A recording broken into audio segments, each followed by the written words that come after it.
The three-eyed beings were so shocked they couldn't even speak.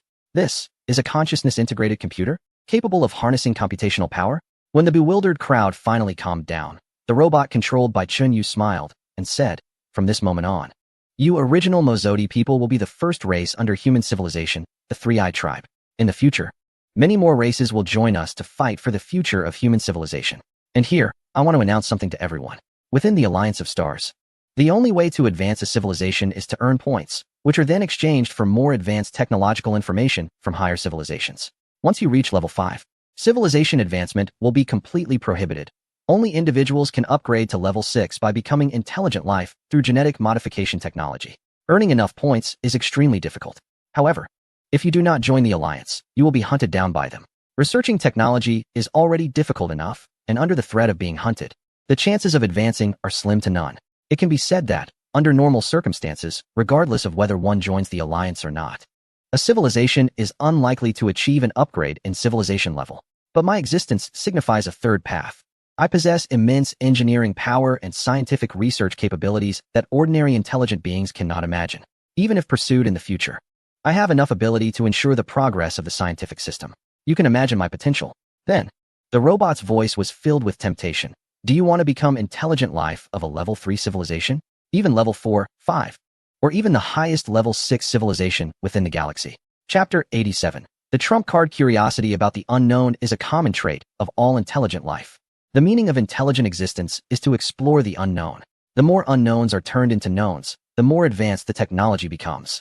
The universal truths mastered by a level 3 civilization will undoubtedly be more than those of a level 2 civilization. Yet, the existence of the Alliance of Stars stifles this instinct of curiosity. If one cannot even research technology, how can they understand the unknown? Under the control of the Alliance, there are some unknowns that will forever remain unclear to lower-level civilizations. Just like the unification of relativity and quantum mechanics, there exists a deeper, more fundamental theoretical framework beneath these two major theories. Shinyu heard from the three-eyed beings that countless outstanding genius scientists of the Mozodi civilization ultimately chose to take their own lives. What other option do they have? Clearly, there are many thoughts in their minds. Their civilization possesses numerous research methods, and the truths behind those unknowns are within reach, yet they are simply unable to conduct research.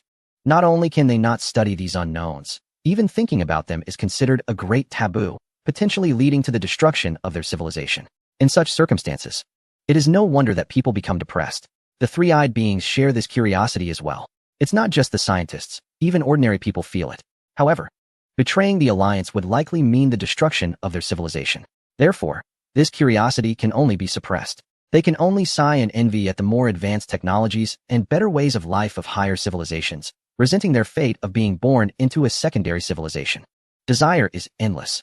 Life in a tertiary civilization will resent why they were not born into a quaternary civilization. Life in a quaternary civilization will lament not being a part of a canary civilization.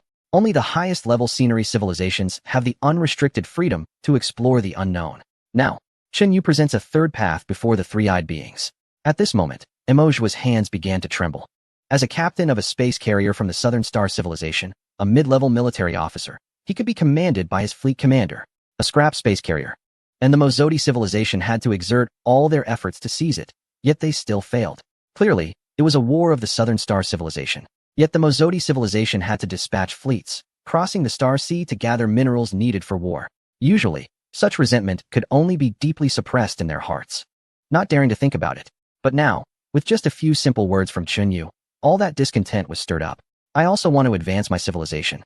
I also want to be part of a higher-level civilization. I dream of it, but I dare not think about it.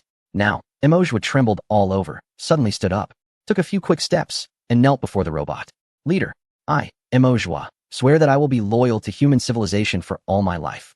Under Emojua's leadership, the first batch of dozens selected for the first-class mansion all stood up and then knelt down. This is the highest etiquette of the Mozodi civilization. The hope of advancing to a higher-level civilization is clear and right in front of them. The temptation of this hope is so powerful that it cannot be resisted by human will. For this hope, betting the entire civilization is completely worthwhile, let alone one's own life. A life is just a life. Even if it were 10, 100, or 1,000,000 lives, what does it matter? They previously did not dare to gamble because there was no hope. Now that there is hope, what are they waiting for? The leader's peculiar way of existence and the immense potential it embodies can be understood with just a little thought. If it were an ordinary illegal civilization, then Emojua would never be tempted. Because an illegal civilization has no future and is not worth following. No matter how many promises are made, they are all false. But human civilization is different. This way of existence, as long as computers continue to upgrade, can possess more powerful computing power, which signifies enormous potential, immense engineering capabilities, and tremendous military and research capabilities. A scientist from the three-eyed race trembled with excitement, tears streaming from his three eyes. Leader, he cried out with a choked voice. You have no idea how eager I am to understand the more fundamental physical theories. You have no idea how I long to know the mysteries of the universe. If I could know those mysteries, I would gladly die the next moment. But I cannot know. Not only can I not know, I don't even have the hope of knowing. Because I am just a scientist from a secondary civilization, my mission is to be a teacher.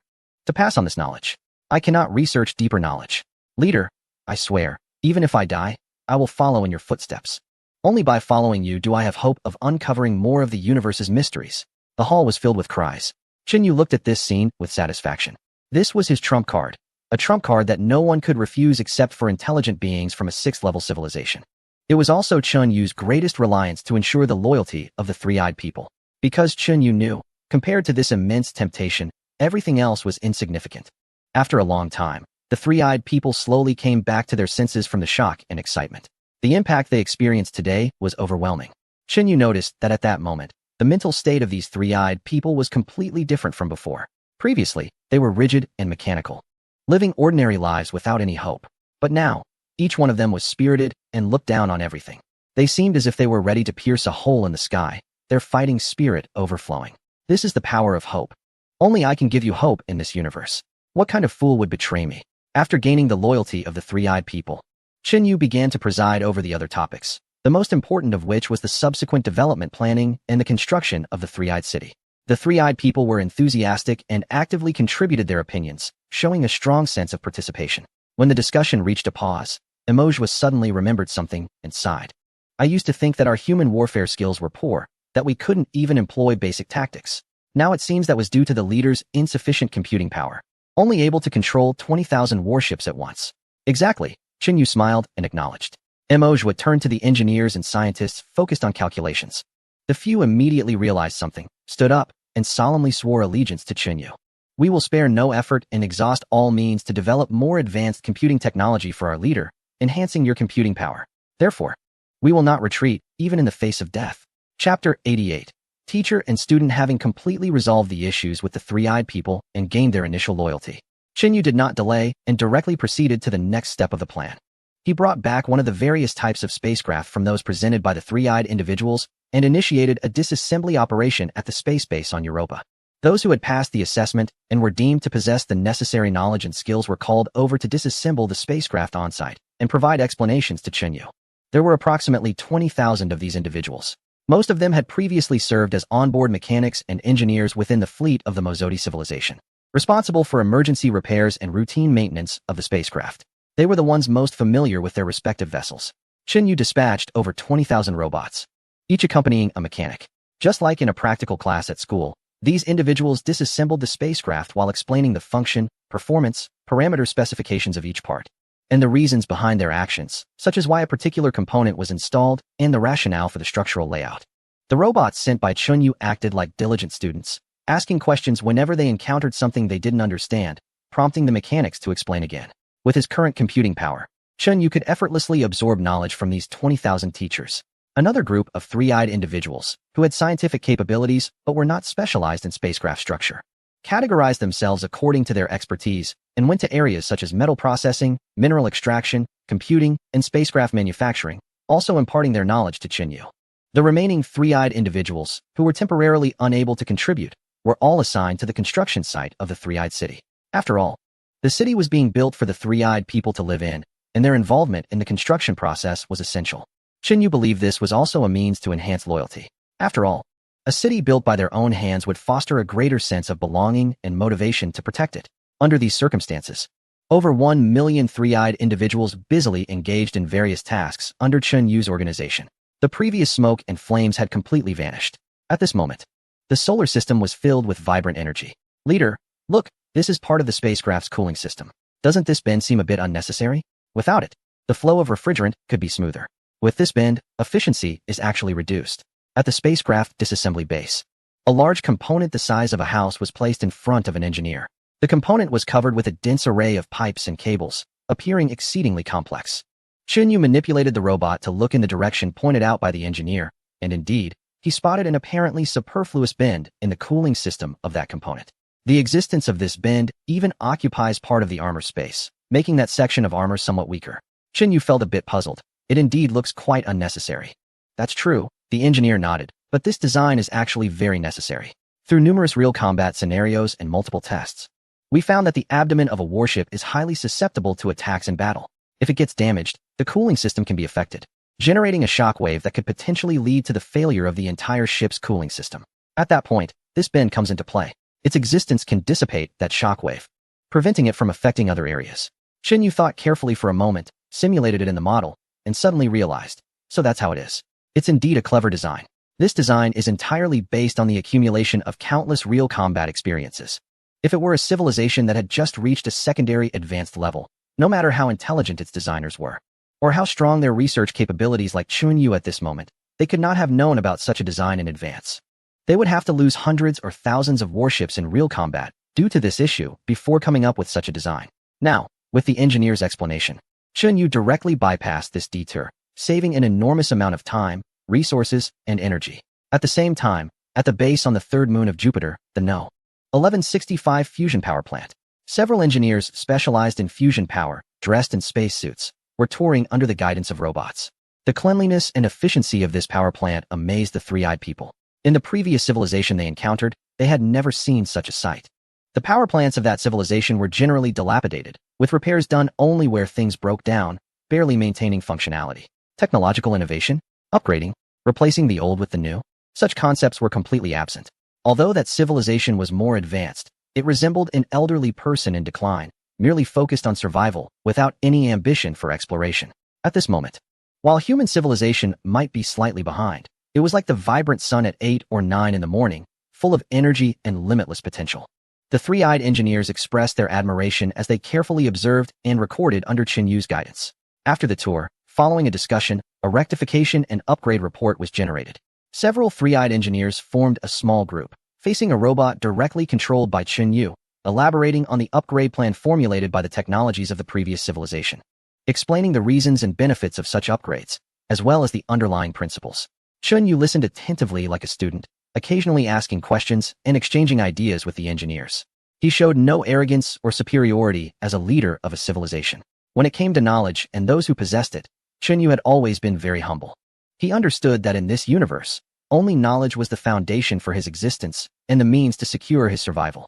During this time, Chunyu felt the happiest and most relaxed he had ever been, because there is no need for lengthy research and contemplation as long as one listens attentively. A continuous stream of knowledge will automatically enter their database and be mastered. Tens of thousands of engineers from the three-eyed race are like numerous rivers, while Chunyu is like an ocean.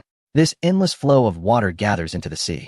For an ordinary secondary-level civilization, it would take decades to digest and fully master even a small portion of the knowledge that these advanced secondary-level civilizations possess, and the entire civilization would need to mobilize and make a concerted effort. However, Chunyu only took 1 year.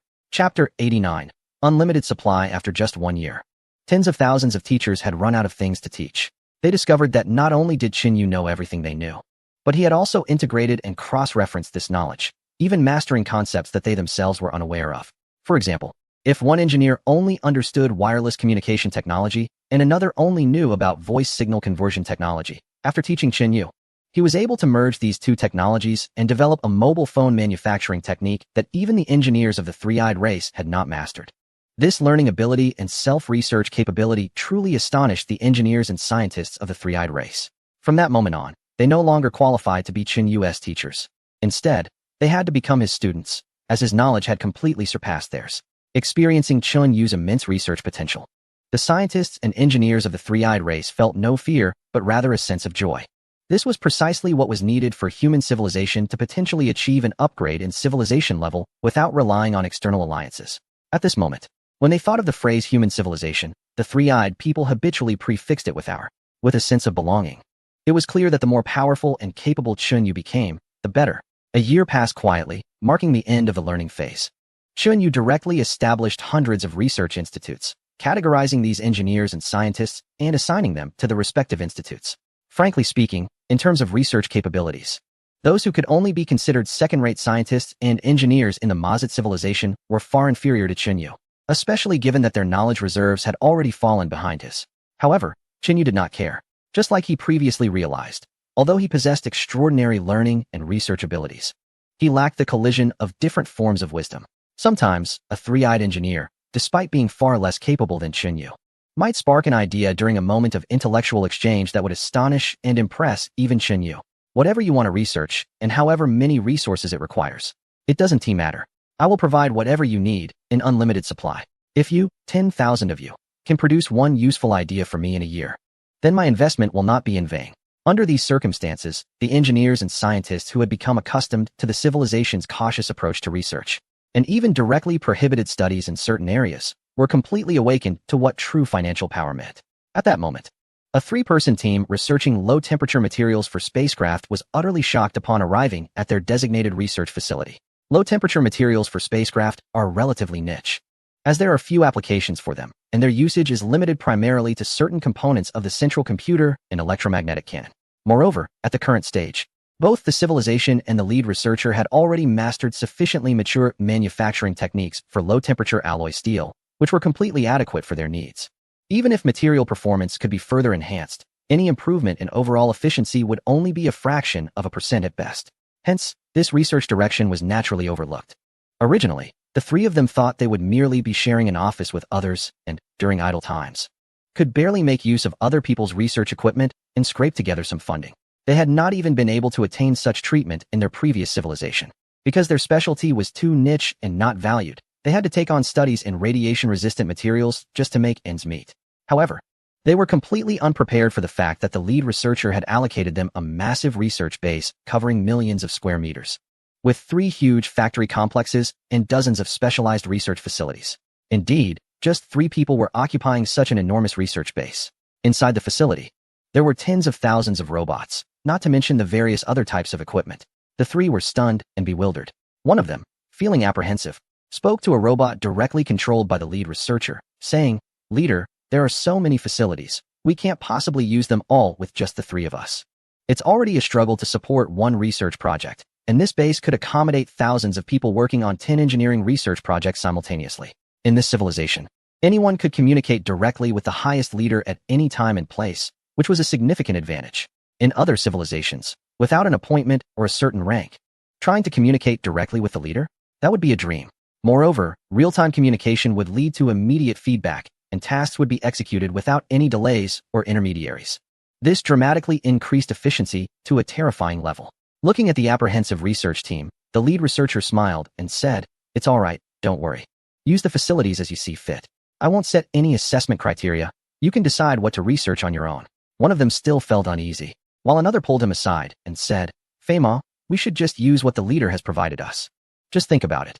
If the leader can allocate such a vast research base for our niche project, how much support do you think he would provide for more popular projects? You know the leader's capabilities well enough." The engineer, known as Fema, contemplated for a moment and felt that it was indeed true. He finally stopped feeling anxious. In his heart, he silently resolved, "I must achieve results to repay the leader's expectations." The scientific community of the three-eyed people was in a frenzy today. Countless engineers and scientists, who had previously felt unrecognized and unable to showcase their talents and ambitions, were now filled with tears of joy at this moment. The ability to conduct scientific research freely according to one's own ideas is a form of happiness, one that is so precious in the entire galaxy that it is almost unattainable. At this moment, this happiness was genuinely presented before him. The leader had given them this opportunity, and there would be more opportunities in the future, so they could only repay the leader with their utmost effort. No, it was not just a repayment to the leader, but also to civilization and to themselves. At this moment, the personal interests of the three-eyed people perfectly aligned with the interests of the civilization represented by Yu. Given this, what more was there to say? They should work hard. Chapter 90. Reproduction. At the same time, there was another extremely significant event for the three-eyed people in the Jupiter system. With the direct involvement of many three-eyed individuals, the three-eyed city was finally completed. From this moment on, the three-eyed people would no longer have to live in cramped, weightless life ships. The total area of Three-Eyed City is over 400 square kilometers. This massive city was built in just 1 year. thanks to Chunyu's remarkable engineering capabilities. The city is divided into several different sections, including residential areas, leisure areas, commercial areas, entertainment areas, natural scenery areas, and mechanical zones. These areas are not isolated from each other, but are interwoven. For instance, the natural scenery area spans the entire city, filled with red plants favored by the three-eyed people. Parks, forests, rivers, lakes, and much more. Residential and leisure areas are scattered throughout the natural landscape. Different locations are connected by helicopters, luxury cars, and public buses, allowing for convenient and quick access to anywhere.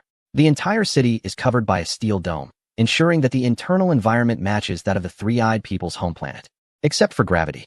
The exterior of the dome is made of steel, while the interior consists of large, interconnected display panels. Chunyu simulated the spectrum of the star from the three-eyed people's home star system, allowing it to depict the sunrise, overcast skies, and the unique red sky with white clouds due to environmental and stellar differences. He could even simulate rain and snow, as well as natural winds. During their leisure time, the three-eyed people could spend their earned currency in the leisure zone, shop in the commercial area, enjoy entertainment in the entertainment zone, and savor food in the food street, among many other activities. Even if they didn't go anywhere, the scenery along the streets was incomparable to that of their home planet. As for the supply of various resources to Three-Eyed City, Chinyu could provide it almost without limits. After all, this posed no cost to Chinyu. A nuclear fusion power plant combined with a food production facility would be sufficient.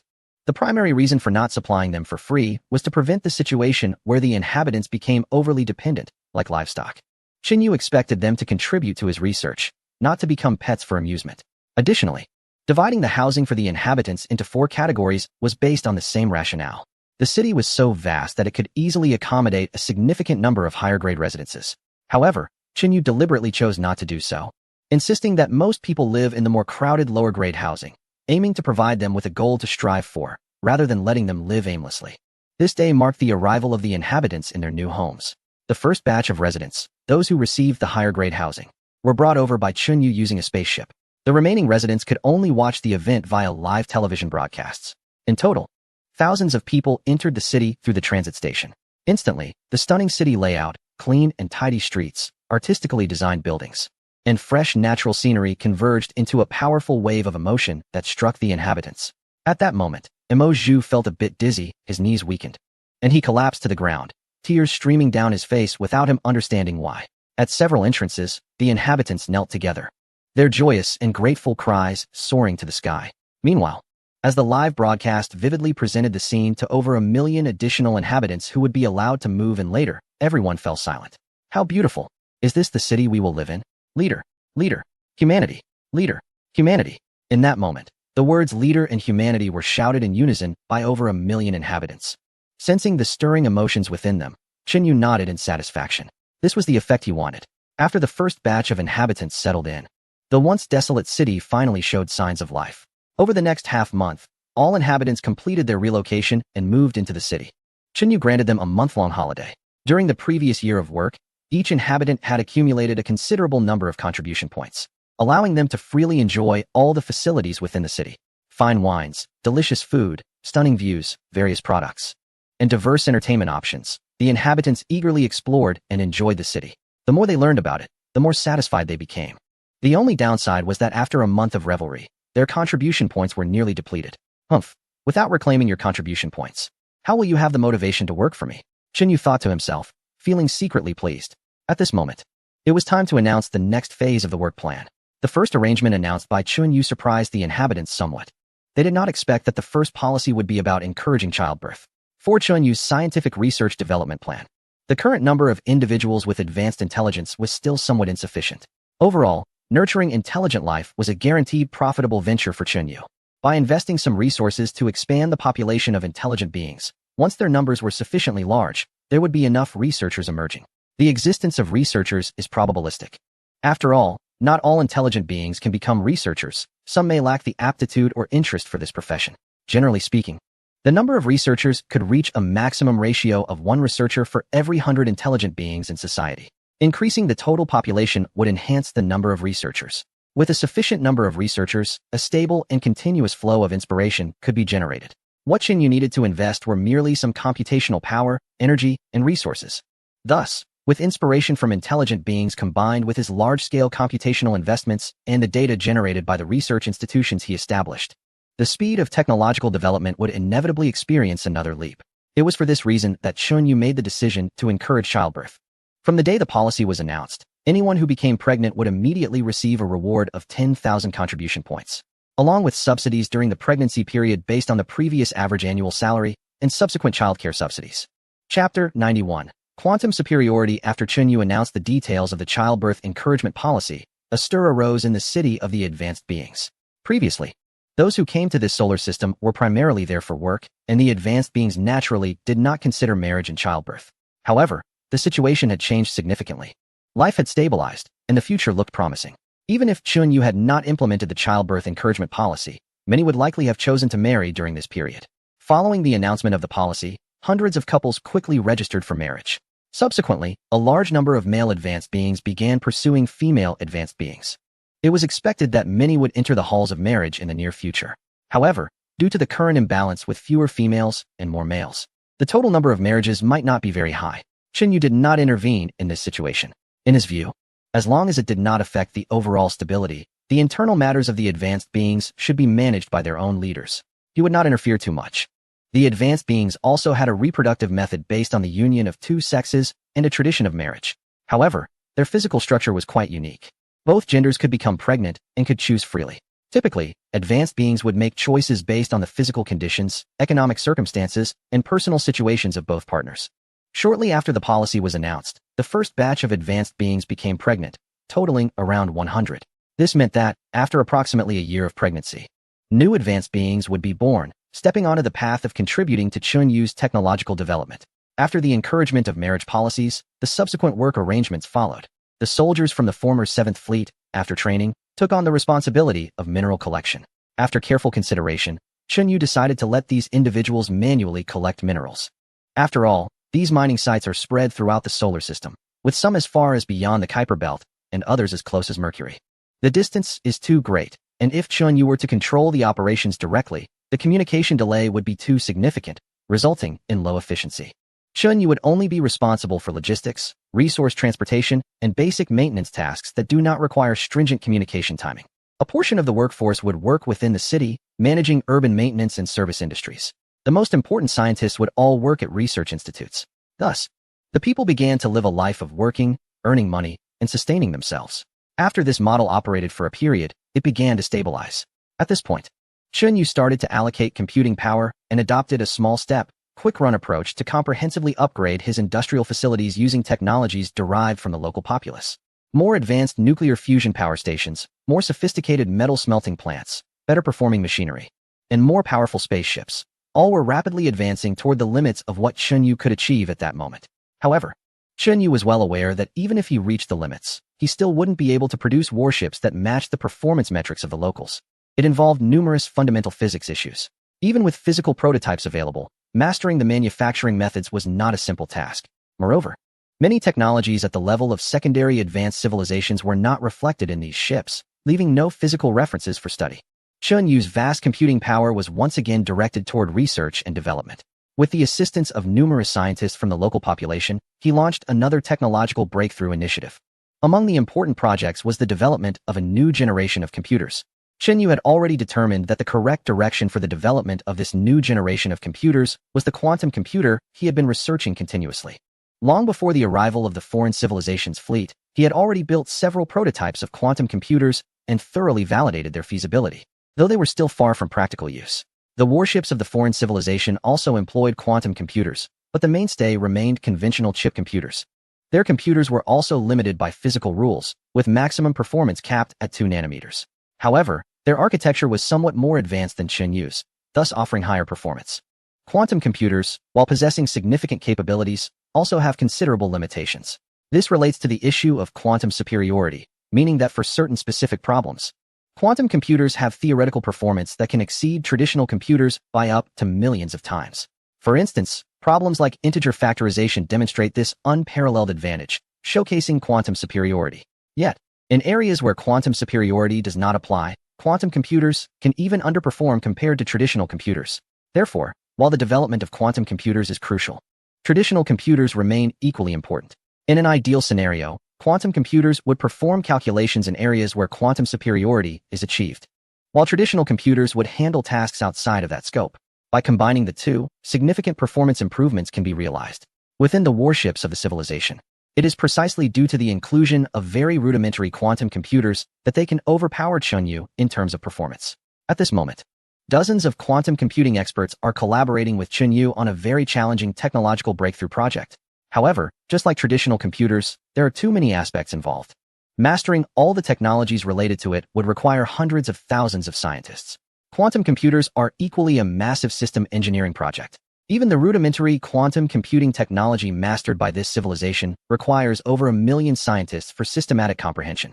The few dozen scientists currently assisting Chunyu undoubtedly only grasp a small portion of quantum computing technology belonging to a niche within a broader technological project. For areas outside their expertise, they can only claim to have a limited understanding. Thus, there remain significant gaps in quantum computing technology that Chunyu must explore and research himself.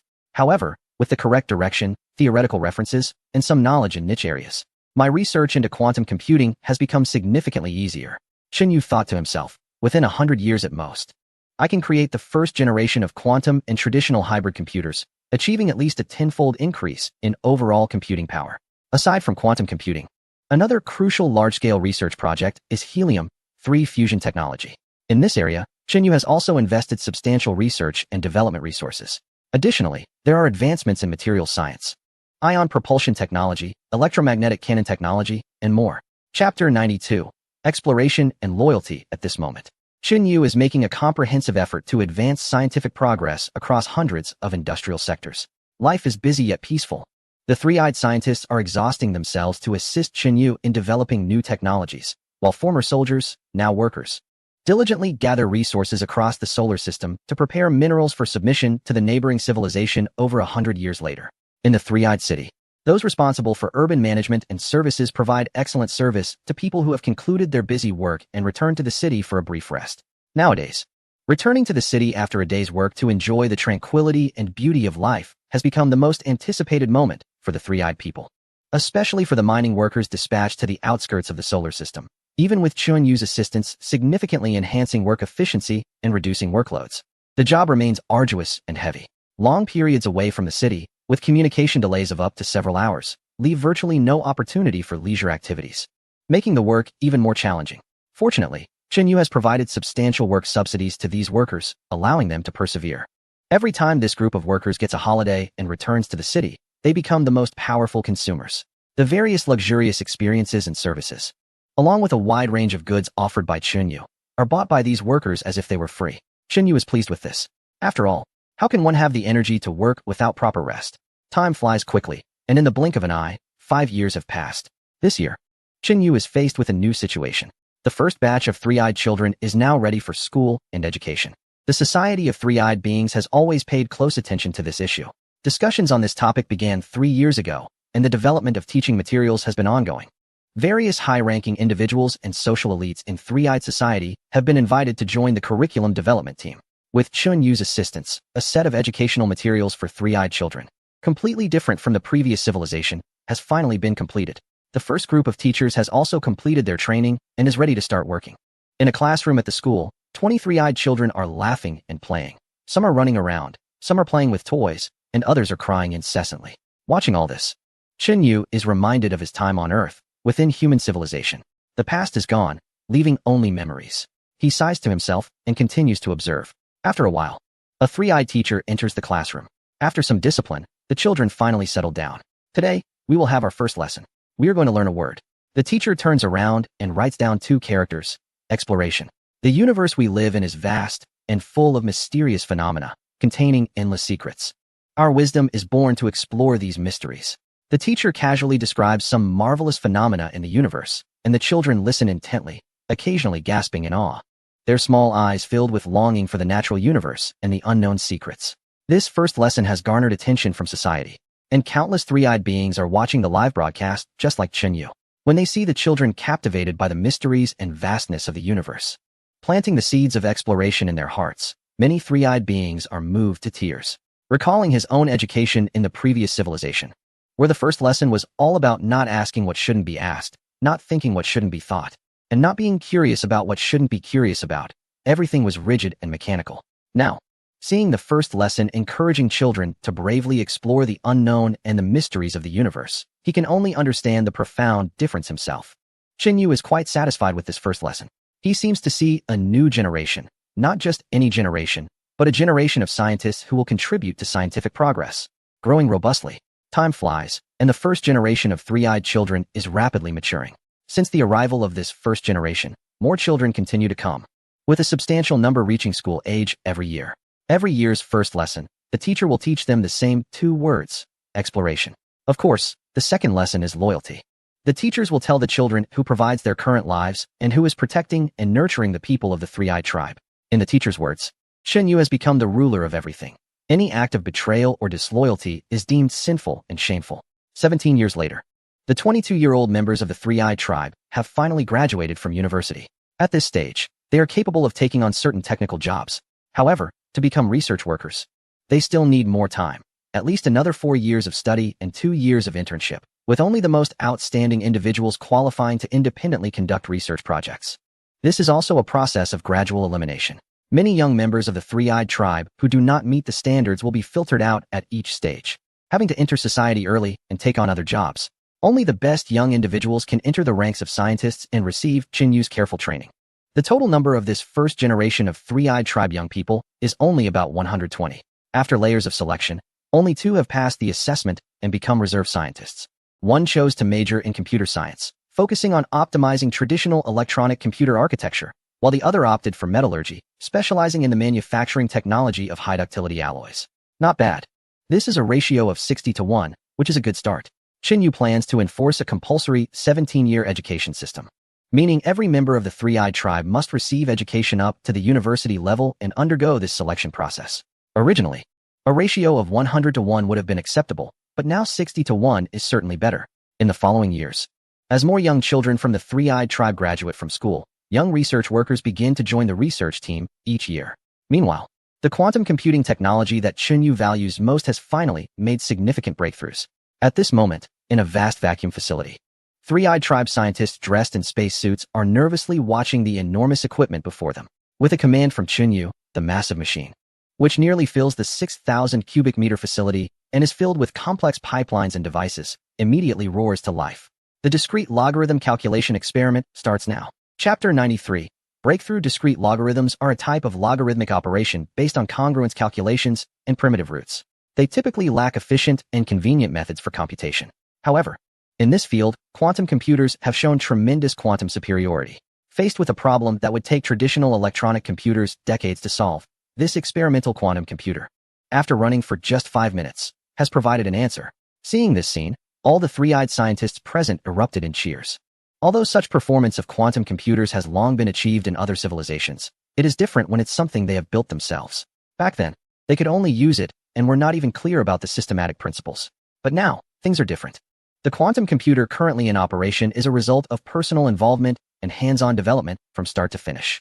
Observing the jubilant scientists, Yu felt a surge of excitement. This experimental machine is still far from practical application.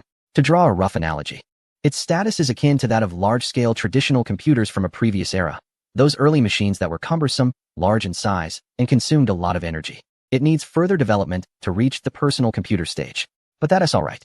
With large-scale machines already created, how far can small machines be? The days ahead will simply involve gradual optimizations and efficiency improvements. Following the advancements in quantum computing, breakthroughs in helium-3 fusion research have also emerged. Helium-3 is a superior fusion fuel compared to deuterium-tritium fusion. During helium-3 fusion, no neutrons are produced, which significantly reduces the mass and volume of the fusion reactor, greatly benefiting the performance of warships. If helium-3 fusion is combined with deuterium and tritium fusion, it can release more energy than any other fusion type. In simpler terms, it has a higher energy density. If deuterium-tritium fusion is likened to a lead-acid battery, then helium-3 with deuterium and tritium fusion can be compared to a lithium-ion battery.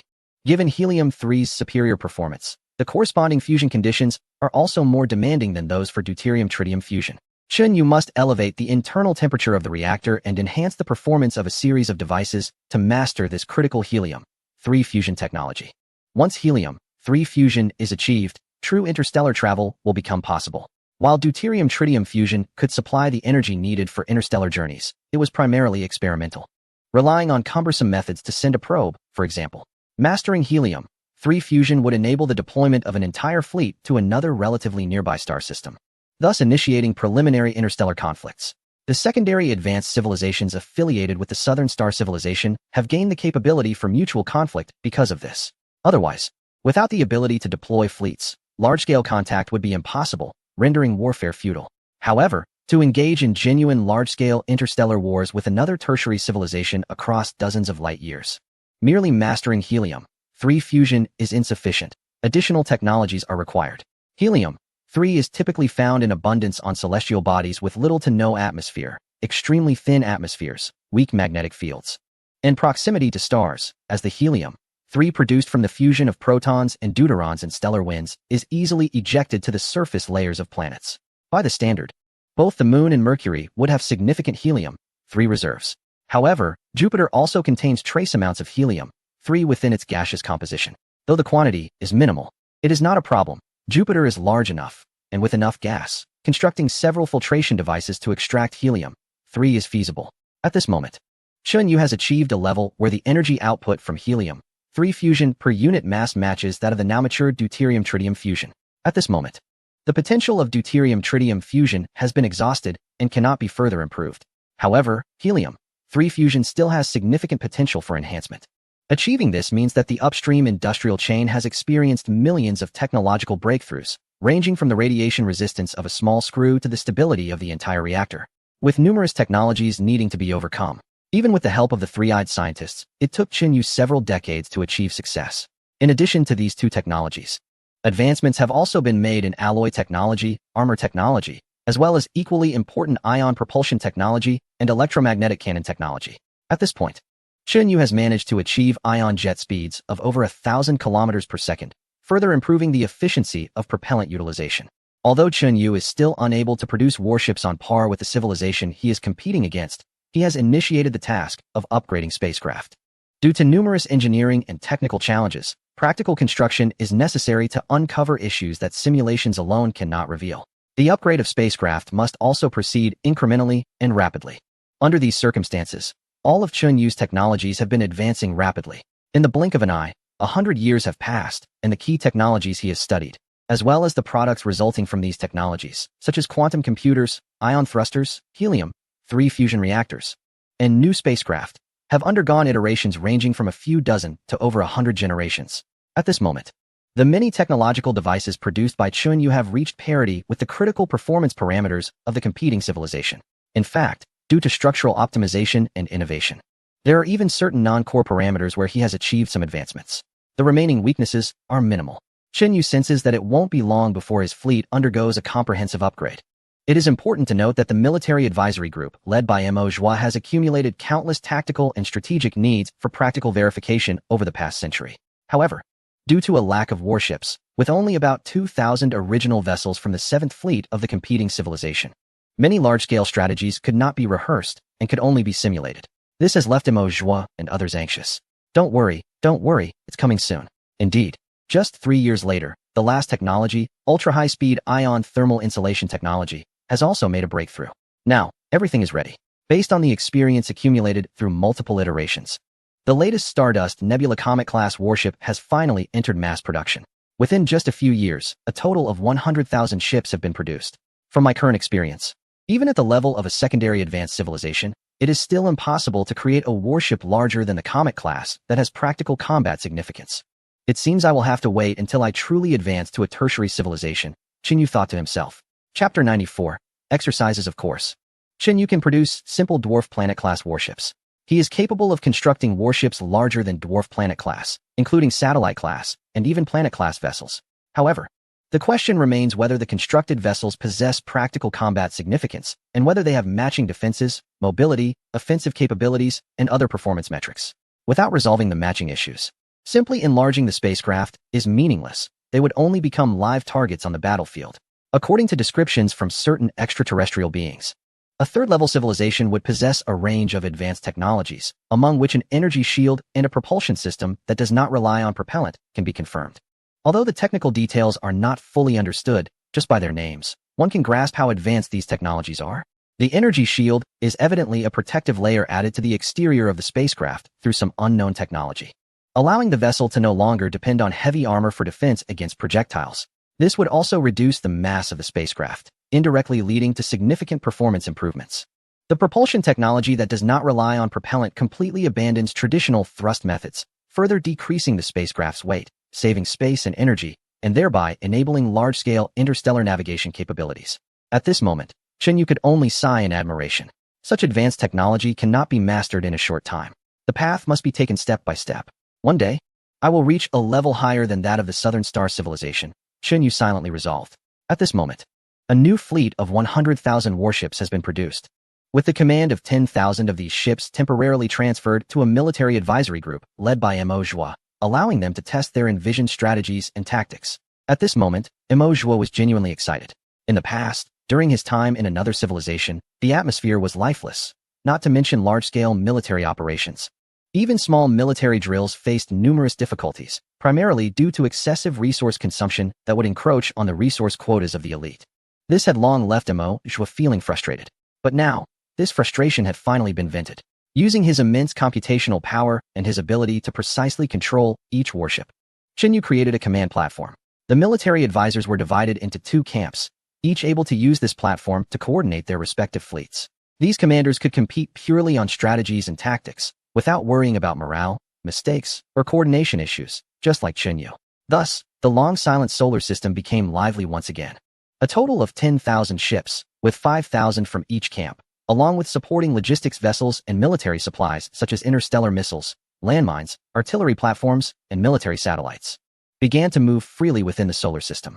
Various tactics and strategies such as ambushes, surprise attacks, and planetary seizures were deployed in succession. Chenyu even generously allowed each side a 20% loss rate for their fleets. In other words, during the exercises, a total of 2,000 warships could be legitimately destroyed. This was utterly unimaginable in the previous civilization, where a single warship represented a significant fortune. Resources were already tight. To destroy the ships during a drill? It seemed absurd. Who had so much money to burn? But for Chenyu, the warships merely represent computational power. After all, there are so many of them. Destroying some and replacing them is just part of the process. This gives the exercise a truly bloody flavor of real combat. The closer the exercise gets to real combat, the better the results. During the exercise, Chenyu strictly adhered to the principle of neutrality, showing no favoritism to either side. What he did was simply receive orders from both commanders and execute them meticulously. One side, led by Chief Advisor Mo Zhua, and the other, led by Senior Advisor Wen Wan, were completely absorbed in the competition, engaging in a fierce back and forth, using every means possible. Both command centers were illuminated all night, with thousands of operational staff and commanders brainstorming intensely, striving to devise new strategies and tactics to eliminate their opponents and secure victory in the war. Both sides approached this as if it were a real war. Under such circumstances, countless new combat methods, tactics, and overall strategies were born from their interactions. Mo Zhua even felt that in this short 6-month exercise, he learned and grew more than he had in decades within the Mozodi civilization. The first exercise ended with Mo Zhua narrowly defeating Wen Wan. However, Wen Wan's side was clearly dissatisfied, believing there were too many variables involved. In short, they thought Mo Zhua was just lucky. Regarding his former subordinate, now rival in status, Wen Wan, Mo Zhua simply smiled and said, "Not satisfied? Let us have another match." Initially, Wen Wan was quite frustrated, but soon felt deflated. It was already quite taxing for the leader to allocate almost half of the computational power to control the warships. Now, with the quantum computer technology in a critical phase, they couldn't afford to waste the leader's computational power. Mo Zhua continued to smile calmly. Then let us wait. Once the quantum computing technology breaks through, the leader will be able to control nearly 200,000 warships simultaneously. At that time, we can request to allocate half of the computational power, a total of 100,000 warships, half for you and half for me, for a decisive battle of civilizations. The entire Mozodi civilization has barely 60,000 warships, many of which are outdated models. The number that can actually engage in combat is less than 50,000. 50,000 against 50,000 would truly represent a battle at the level of a secondary advanced civilization. Neither Mo Zhua nor Wen Wan had commanded such a large-scale interstellar war before. Wen Wan felt a surge of ambition within. All right, it's a deal. At this moment, the robot controlled by Chenyu also smiled and said, "I'm looking forward to it too. I wonder how many new strategies and tactics will emerge from such a decisive battle of civilizations." Military science is also a field of study. It cannot arise out of thin air. It requires research, summarization, and induction. Without the accumulation of experiences from secondary civilizations, military science at the level of a tertiary civilization would not be significantly advanced either. Although the modes of warfare between secondary and tertiary civilizations must differ, just as ancient cold weapon warfare differs from modern warfare, this is merely superficial. The core remains consistent. It is like a formula. The types of exam questions may vary greatly, but that is merely superficial. The essence of this formula remains unchanged. What Xinyu values is the core of this conflict. The deeper one researches this core, the better one understands it, and the higher their military literacy becomes. Chapter 95, Level 2 Advanced at this moment. Xinyu has devoted all his energy to the research and development of quantum traditional dual computing technology. This research is exceedingly challenging, with a very high technical content. Even though Xinyu has treated it as his top priority from the beginning, it has still become the last of several key technologies to break through. Currently, the quantum computer has basically completed miniaturization and possesses the capability to be installed on warships, working alongside traditional electronic computers. What Xinyu is now studying is a supercomputing-level quantum electronic dual computer. The areas where quantum superiority exists are computed by the quantum computer, while those that do not are handled by a new architecture using 2-nanometer process electronic computers. The combination of the two greatly enhances computational power. At this moment, the dual supercomputing technology has entered its final breakthrough stage. Thousands of computer scientists cultivated over the past century, along with hundreds of existing computer scientists, have teamed up to assist Xinyu in launching a vigorous assault on the technological barrier before them. Millions of quantum bits, fidelity, coherence time, gate operation speed, qubit lifespan, connectivity, and other critical data metrics are under total attack. A month later, the number of quantum bits successfully reached the tens of millions. Another month saw breakthroughs in fidelity metrics. Subsequently, coherence time and gate operation speed also improved. During this breakthrough process, the team exhibited an incredibly intense side. These thousands of scientists worked almost around the clock, living at the research institute and not returning to their home city. Whenever they were hungry, they grabbed something to eat. When tired, they would nap on their desks. And upon waking, they threw themselves back into work with renewed vigor, to the point that Xinyu began to worry. Xinyu was even compelled to implement regulations prohibiting overtime beyond 4 hours. If anyone exceeded that, their control terminal operation privileges would be immediately revoked, forcing them to rest. Despite these measures, some individuals still found ways to circumvent the rules. Officially, they would go to rest, but their minds remained active, continuously pondering problems. It must be said that once intelligent beings are motivated, their potential can be formidable. Through such intense effort, the final dual computer was eventually created. After passing Xinyu's inspection and confirming that all metrics met design standards, the entire Computing Research Institute erupted in cheers, with countless people moved to tears. In reality, if calculated objectively, almost all of the foundational tasks in the development of the dual computer were completed by Xinyu himself. These foundational tasks, while low in technical complexity, were extremely tedious and burdensome. In terms of creative tasks, Xinyu single-handedly accomplished over 80. The thousands of scientists from the three-eyed race collectively managed to complete only about 20 of the creative tasks. Although it may seem they did not contribute much, the accounting cannot be done this way. Due to the inherent uncertainty of creative tasks, some missions may appear straightforward in their results, but starting from scratch can potentially leave one stuck for decades without breakthroughs. This highlights the importance of the collision of wisdom. It is also the main reason why Xinyu integrates the three-eyed beings into human civilization and will continue to do so in the future.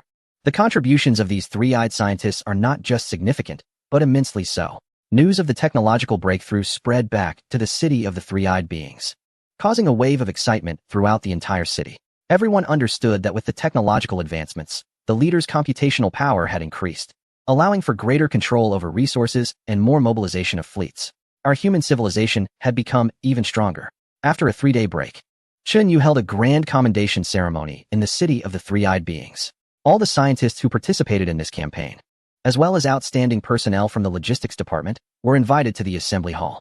Through a televised broadcast, their honors were communicated to the entire society of the three-eyed beings. Following this, the city celebrated with a 3-day holiday filled with festivities.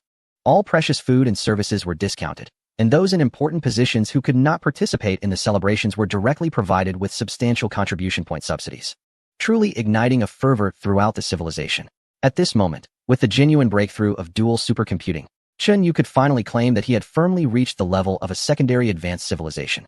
His theoretical foundation was consistent with that of the Mozodi civilization. with no breakthroughs, still limited within the frameworks of relativity and quantum mechanics. However, in terms of application, he had already surpassed the Mozoti civilization.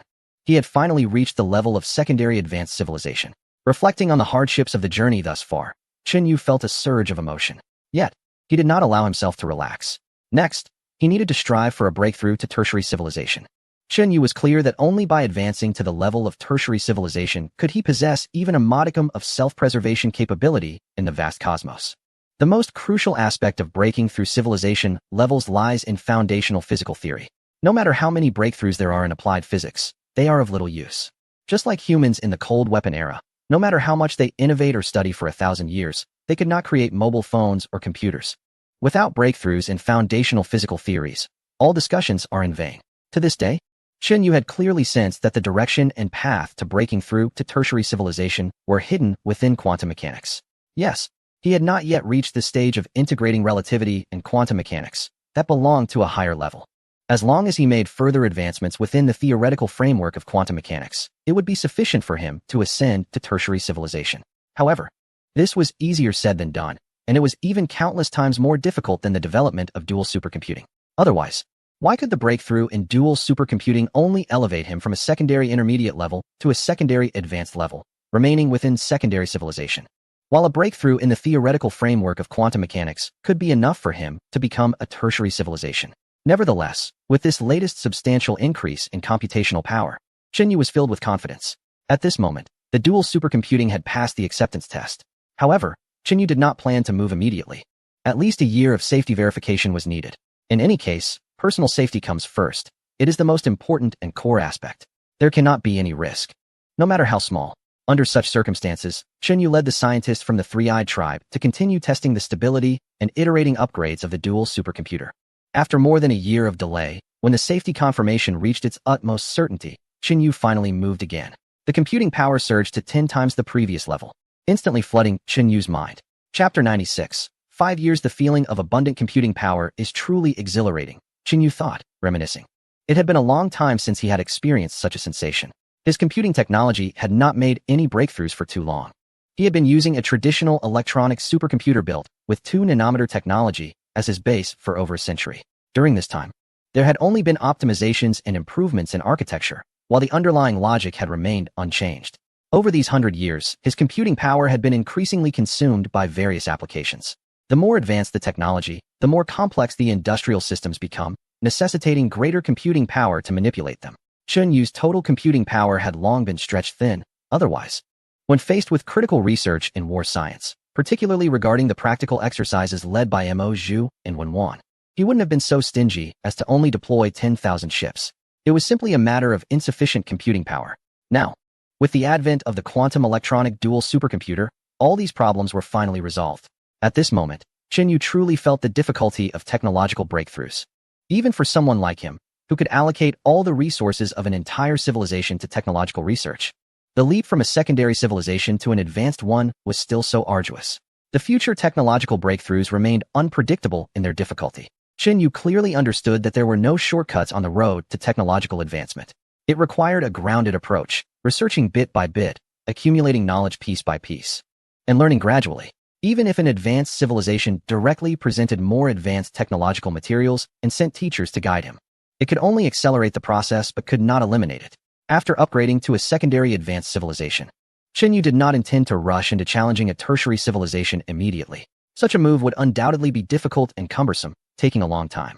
At this moment, another matter was pressing. Only 5 years remained until the deadline agreed upon with the spacecraft of the Mo Zhu and Nanxing civilization, which was set for 150 years. Given the lengthy nature of interstellar travel, precise timing was not possible. A few years more or less was normal.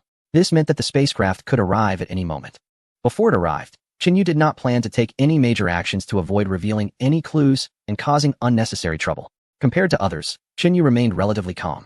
At this moment, he even had the mood to systematically upgrade his industrial facilities to the current technological level and begin the mass production of advanced warships of a certain civilization tier. However, Mo Zhu, Wen Wan, and others were not as composed. Even though they had already distanced themselves from their former alliance and civilization, they still exhibited the utmost caution and seriousness towards the space mothership of the Southern Star civilization. For the batch of supplies that were ready to be handed over to the Southern Star civilization, Imo Zhu and Wenwan went to great lengths, personally boarding a spacecraft to the edge of the solar system for on-site inventory checks, fearing that even the slightest oversight might occur. Qin Yu understood that their emphasis on this matter stemmed from two main reasons. First, they certainly hoped that the process would go smoothly without any issues, so as not to raise suspicions with the Southern Star civilization, which could ultimately threaten the current human civilization. Second, even though they had departed from their former civilization, they still held some feelings for it. It was akin to someone who has become successful and moved to a big city, yet still wishes for their hometown to improve. This batch of supplies involved the status of their former civilization under the jurisdiction of the Southern Star civilization, and it would be better if nothing went wrong. Qin Yu actually did not mind this. He considered it a form of psychological comfort for them, which would encourage them to contribute more in the future. To be more candid, Qin Yu even thought about the possibility of eventually absorbing the entire former civilization, and even the Southern Star civilization itself. If there were to be collisions of different intelligences, having a greater variety of intelligent races would certainly be beneficial, as would increasing their numbers. Mo Zhu and the others were filled with gratitude for Qin Yu's tacit approval. At this moment, numerous engineering ships from the former 7th Fleet of their civilization had been converted into tugboats, with fuel fully loaded and ready to set sail. Mo Zhu led a team of engineers from the Three-Eyed Tribe aboard a ferry spacecraft, moving from one tugboat to another, entering a massive cargo hold. This cargo hold was 150 meters long, 100 meters wide, and 12 meters high, with an internal volume of about 1.5 million cubic meters after accounting for the shell. Inside, it had been meticulously organized with the most advanced and highest standard raw materials that could be produced at the advanced civilization tier. There were high-purity compounds from distant cold planets, extremely pure metal materials, and various components that were considered advanced for their former civilization but might be relatively basic for the Southern Star civilization. In total, this cargo hold contained up to 1,000 types of goods, with a total mass of 110,000 tons. Including the cargo hold shell, the total weight reached 120,000 tons. There were a total of 1,000 tugboats converted from engineering ships. Each cargo hold held 110,000 tons of goods, resulting in a total of 1 billion tons. This wealth was the result of the tireless work of many Three-Eyed Tribe members over more than 100 years, relying on advanced technologies from their former civilization. With Qin Yu's assistance, after inspecting the warehouse and confirming that everything inside meets the standards and requirements, a member of the Three-Eyed Tribe beside Mo Zhuo expressed some dissatisfaction. Initially, the agreement was for 100 million tons of goods, and even with some adjustments, it should only have added up to a maximum of 5 million. Now we are directly increasing it to 10 million, giving an extra 10 million tons of goods. This is too much of a loss, right? This is something our leader has greatly assisted with, and our tribe has worked hard to produce. Now it's all being given away cheaply to them. Mo Zhuo frowned and reprimanded. What do you understand? What do we need the most in our current situation? Stability. Everything should prioritize stability. As long as we can safely send them off and avoid trouble from them, what's a few extra million in rebates? As long as the leader can develop peacefully, several 100 million tons of resources is nothing. I just feel it's too cheap for them, the subordinate still grumbled. What is wrong with being a third-level civilization? Yes, our civilization is a vassal to them, but their exploitation is too harsh. Isn't it? They want to buy 100 million tons of resources for just a little bit of South Star currency. And when our civilization uses the South Star currency to purchase goods from them, we can only get some junk they don't need. Anything slightly advanced is simply unavailable. Chapter 97. Sniping. The subordinate continued to complain. Those resources were produced through the hard work of our tribe. If it weren't for the leader's significant assistance, taking on most of the heavy burdens, we would have had thousands of people perish here just to gather this batch of resources. It's bad enough that we are being squeezed by the South Star currency, but now, to ensure the safe delivery of resources and successfully obtain the South Star currency, we also have to deal with the corrupt officials of the South Star civilization, or else they won't accept our goods. Sai Chief. Mo Zhuo didn't get angry, but instead smiled. Fusa, when we weren't under the leader's command and hadn't joined human civilization. Did you ever have this kind of thought? The subordinate, referred to as Fusa, paused for a moment, then became serious and finally shook his head. No, back then, we thought it was normal to be exploited by advanced civilizations. It was so normal that there wasn't even a hint of opposition. Now, what made you start to feel angry about these things and think it's not normal? It's the leader. Mo Zhuo nodded affirmatively. Exactly. It's because of the leader that we can restore normal thinking and realize that being so exploited is wrong, and we should resist it. So, should we do everything possible, use all means, and pay any price to protect the leader? Of course we should. then is it excessive to pay an extra 5 million in resources for safety and peace of mind, reducing the risk of exposing the leader? Not excessive. That's right. Mopeswan nodded in satisfaction. The leader once told me that, compared to the grand goals of the future, temporary sacrifices are worthwhile and necessary. The subordinates were deeply educated. Yes, I understand. Continue the inspection. We must ensure that this batch of resources goes off without any issues. You must understand that the smoother this delivery process is, the more time we will gain for the leader and for our human civilization. A group of subordinates began to work diligently, while Mo Zhu let out a soft sigh in his heart. There was one situation he and T mentioned, not wanting to worry his subordinates. Before leaving the spacecraft to head to the solar system, he had coincidentally received a piece of information from the captain of the spacecraft. The Grey Flame Civilization, which is a vassal of the Southern Star Civilization like the Mozodi Civilization, but is hostile towards it and has had multiple conflicts, seemed to have established some connections within the military of the Southern Star Civilization. Would the Grey Flame Civilization target the mining operation in the solar system, which the Mozodi Civilization had high hopes for, in order to weaken it? After all, the mining operation in the solar system could bring significant foreign exchange to the Mozodi Civilization. With foreign exchange, the Mozodi Civilization could purchase a large amount of advanced military equipment from the Southern Star Civilization. With advanced military equipment, the Mozodi Civilization would gain an advantage in the war against the Grey Flame Civilization. There are indeed wars between secondary civilizations. Currently, the two civilizations were competing over a star system not far from their home territories. This star system contained many rare minerals, and occupying it would greatly benefit the development of their civilization's strength.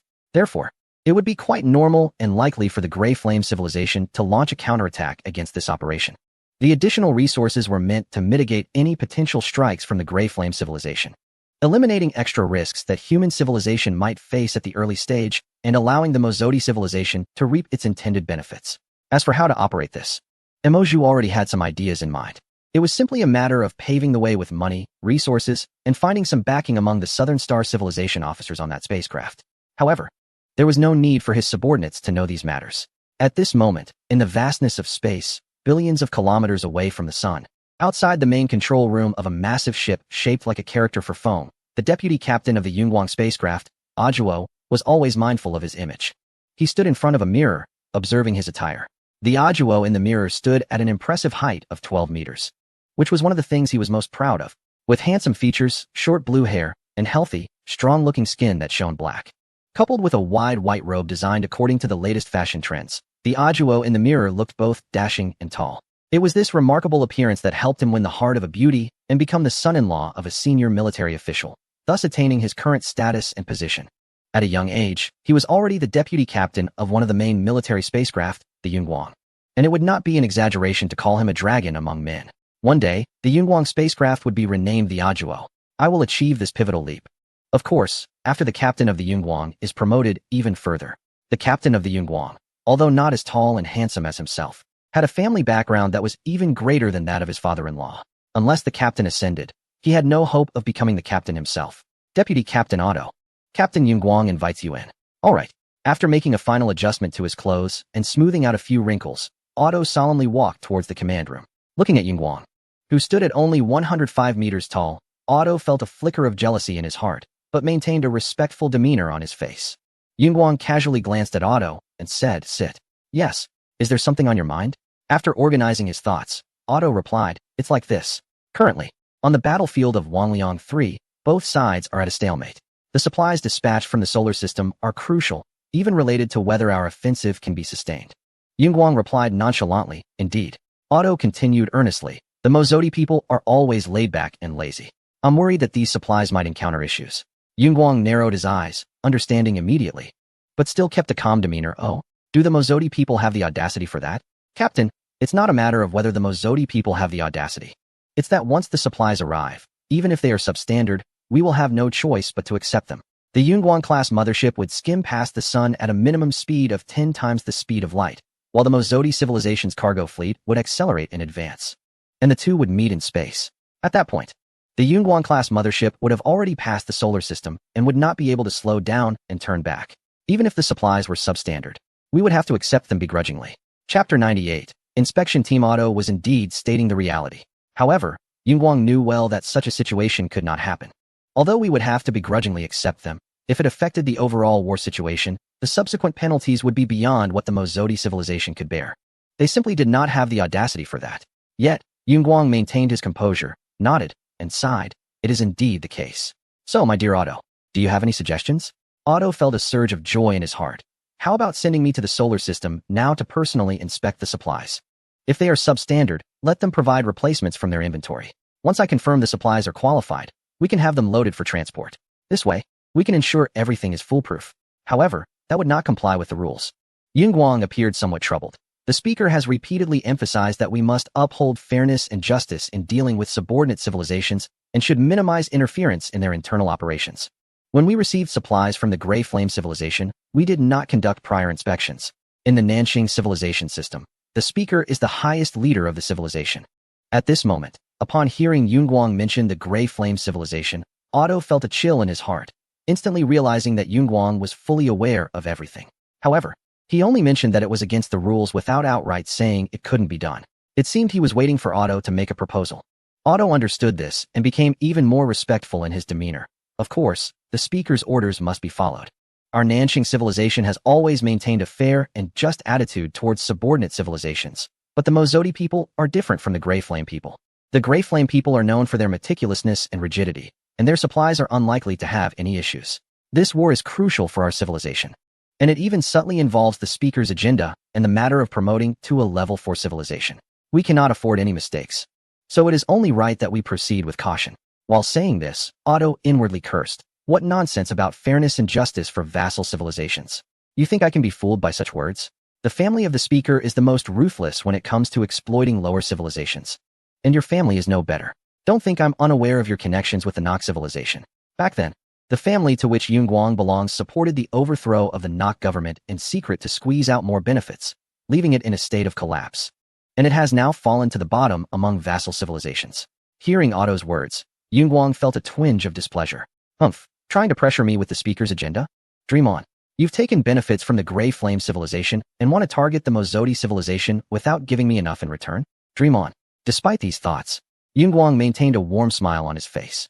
Otto spoke respectfully, then shifted the topic. Of course, we hope the Mozodi civilization can smoothly provide materials that meet the standards.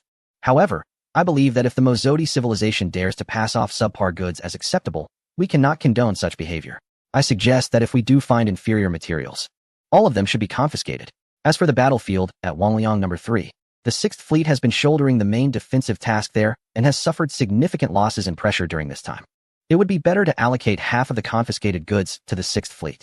Although they are of inferior quality, they can still be used in a pinch and will contribute a bit to the overall battlefield situation, allowing the Mozodi civilization to make amends. The Yunguang family has strong control over the 6th Fleet.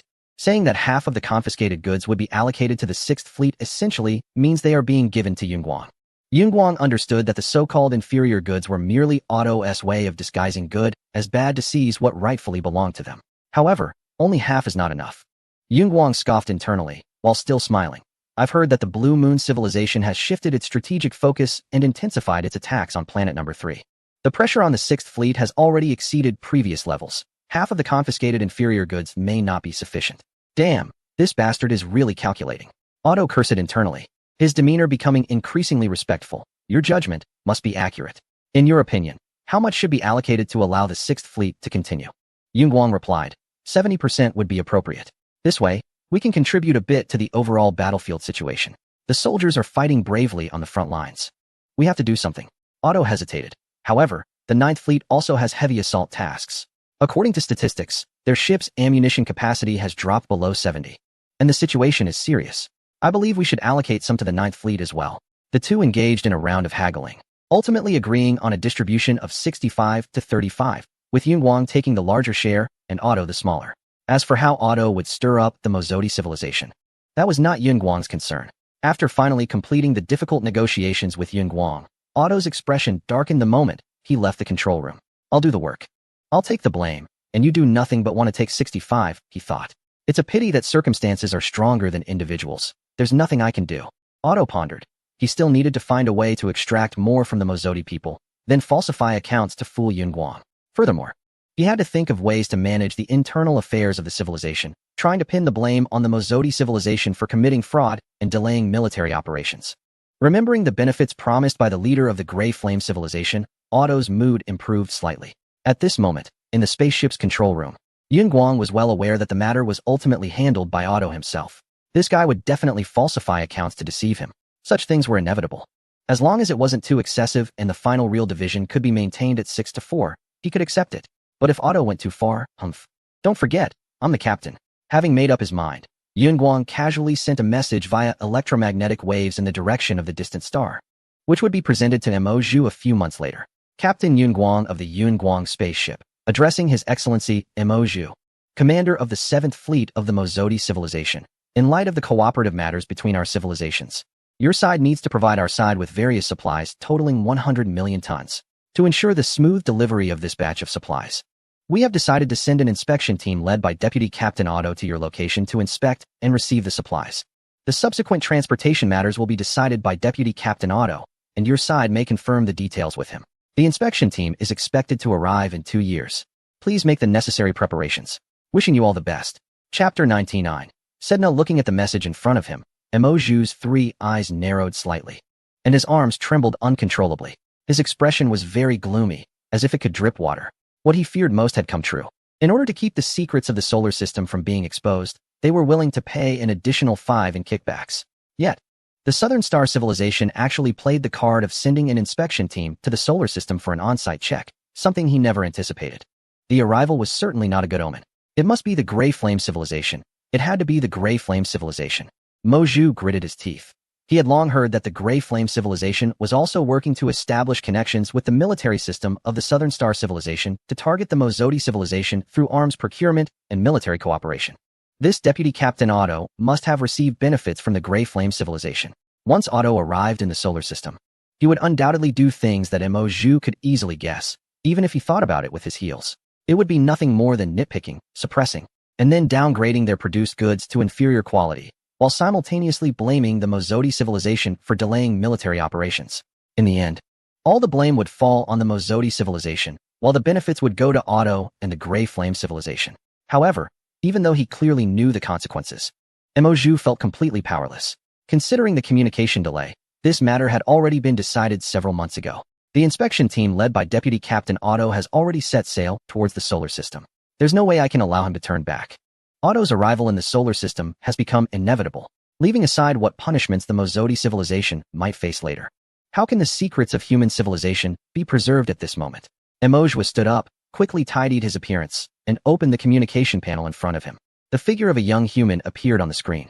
Mo Zhu knew that it was the virtual image of Leader Chenyu. Leader, there is an urgent situation. I just received a communication from the Yunguang spacecraft of the Nanqing civilization, stating that Deputy Captain Otto will lead the inspection team to the solar system to conduct a quality check on the supplies. I am already aware of this matter. Chenyu said calmly. Gather all members of the military advisory group and the administrative group to the assembly hall for a meeting. The administrative group was established with Chen Yu's approval to manage internal affairs of the Three-Eyed Tribe, as long as the overall direction is correct. Chen Yu preferred not to interfere too much in the internal matters of the Three-Eyed Tribe, leaving those matters to the members of the administrative group. The military advisory group and the administrative group comprised all the high-ranking officials of the Three-Eyed Tribe. After a while, more than 20 high-ranking members of the Three-Eyed Tribe arrived in the meeting room. Mo Zhu had already informed them in advance about the communication from the Yunguang spacecraft. At this moment, the expressions of the high-ranking officials were grim. What should we do? Everyone can discuss it. Chen Yu did not express his opinion. He wanted to see what plan the Three-Eyed people would come up with. Mo Zhu stood up first. We should establish a supreme principle. All subsequent plans must not contradict this principle. This principle is that, under no circumstances, must the existence of the leader be exposed or known to the Nanqing civilization. At this moment, human civilization only possesses a secondary advanced civilization level of technology. If exposed, human civilization would not stand a chance against the Nanqing civilization. Moreover, even if by some chance they were to defeat the Nanqing civilization, it would be futile. The Nanqing civilization is merely a vassal of a level 4 civilization.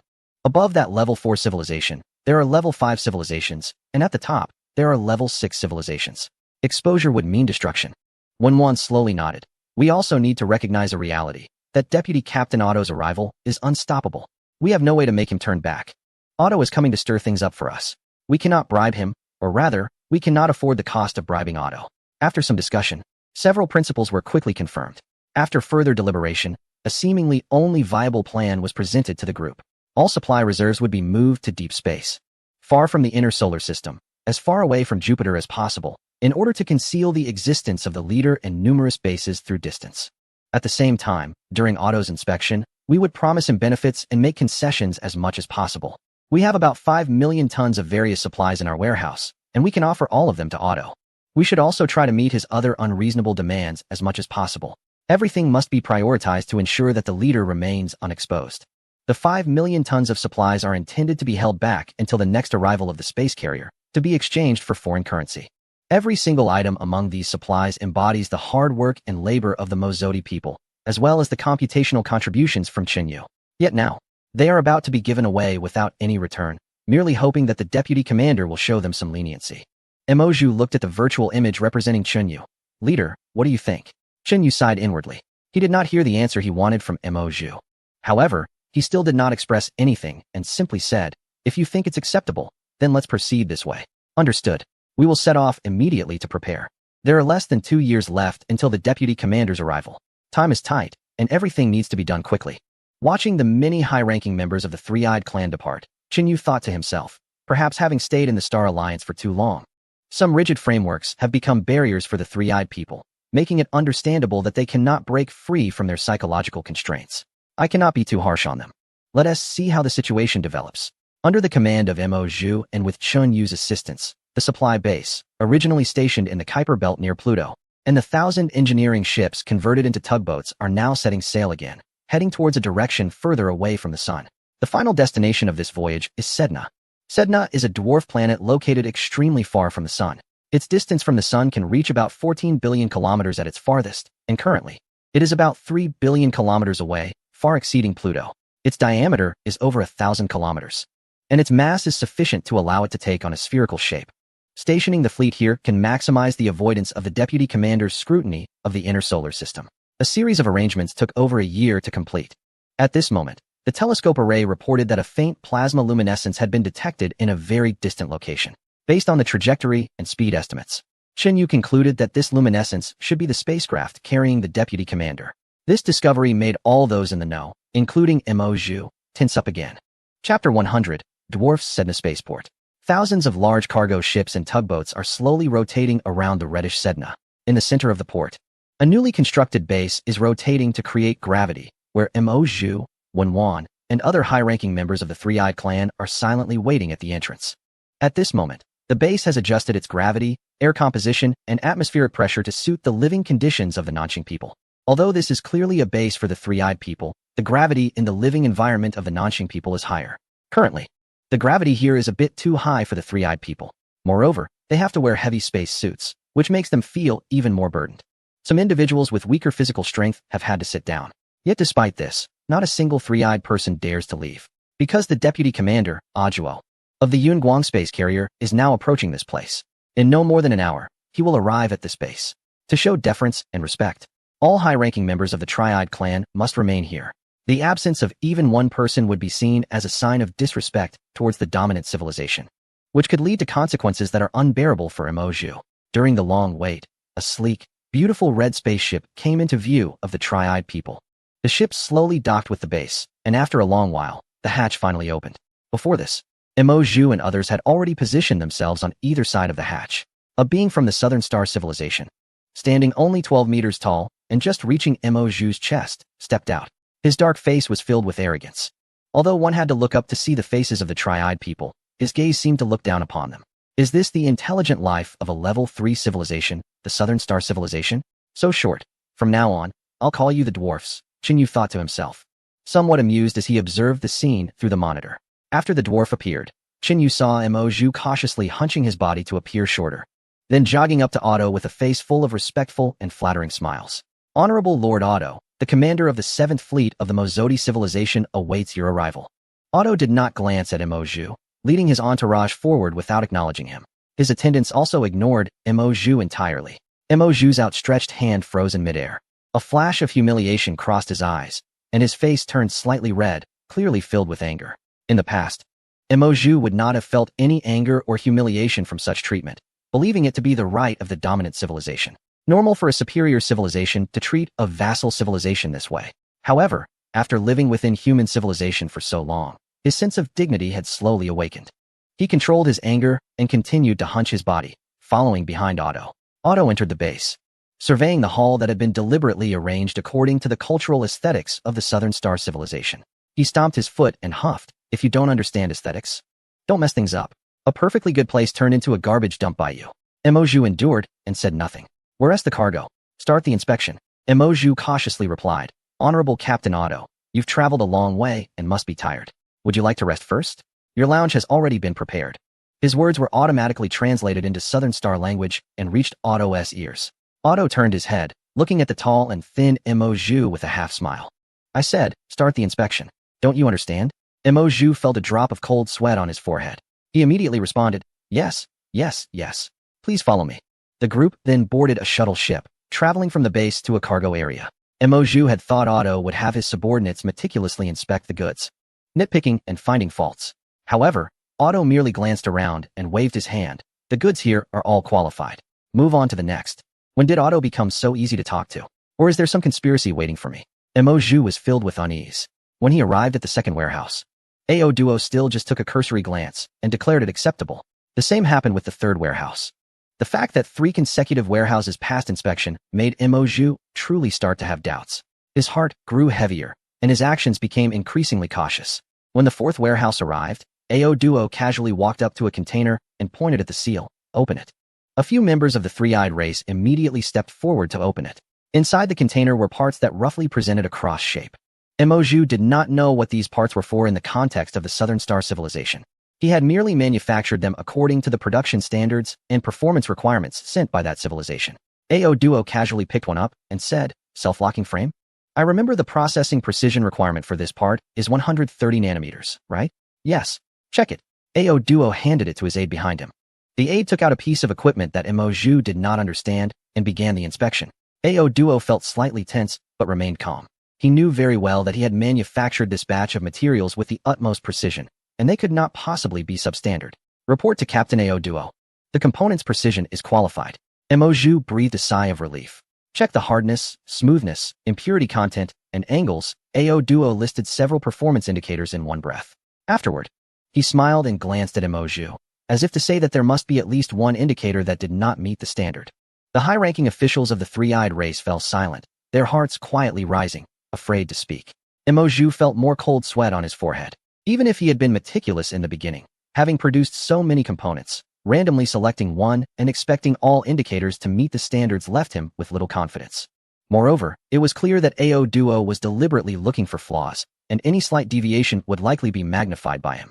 However, to Emoju's surprise, after the aide's inspection, he surprisingly concluded that everything was qualified.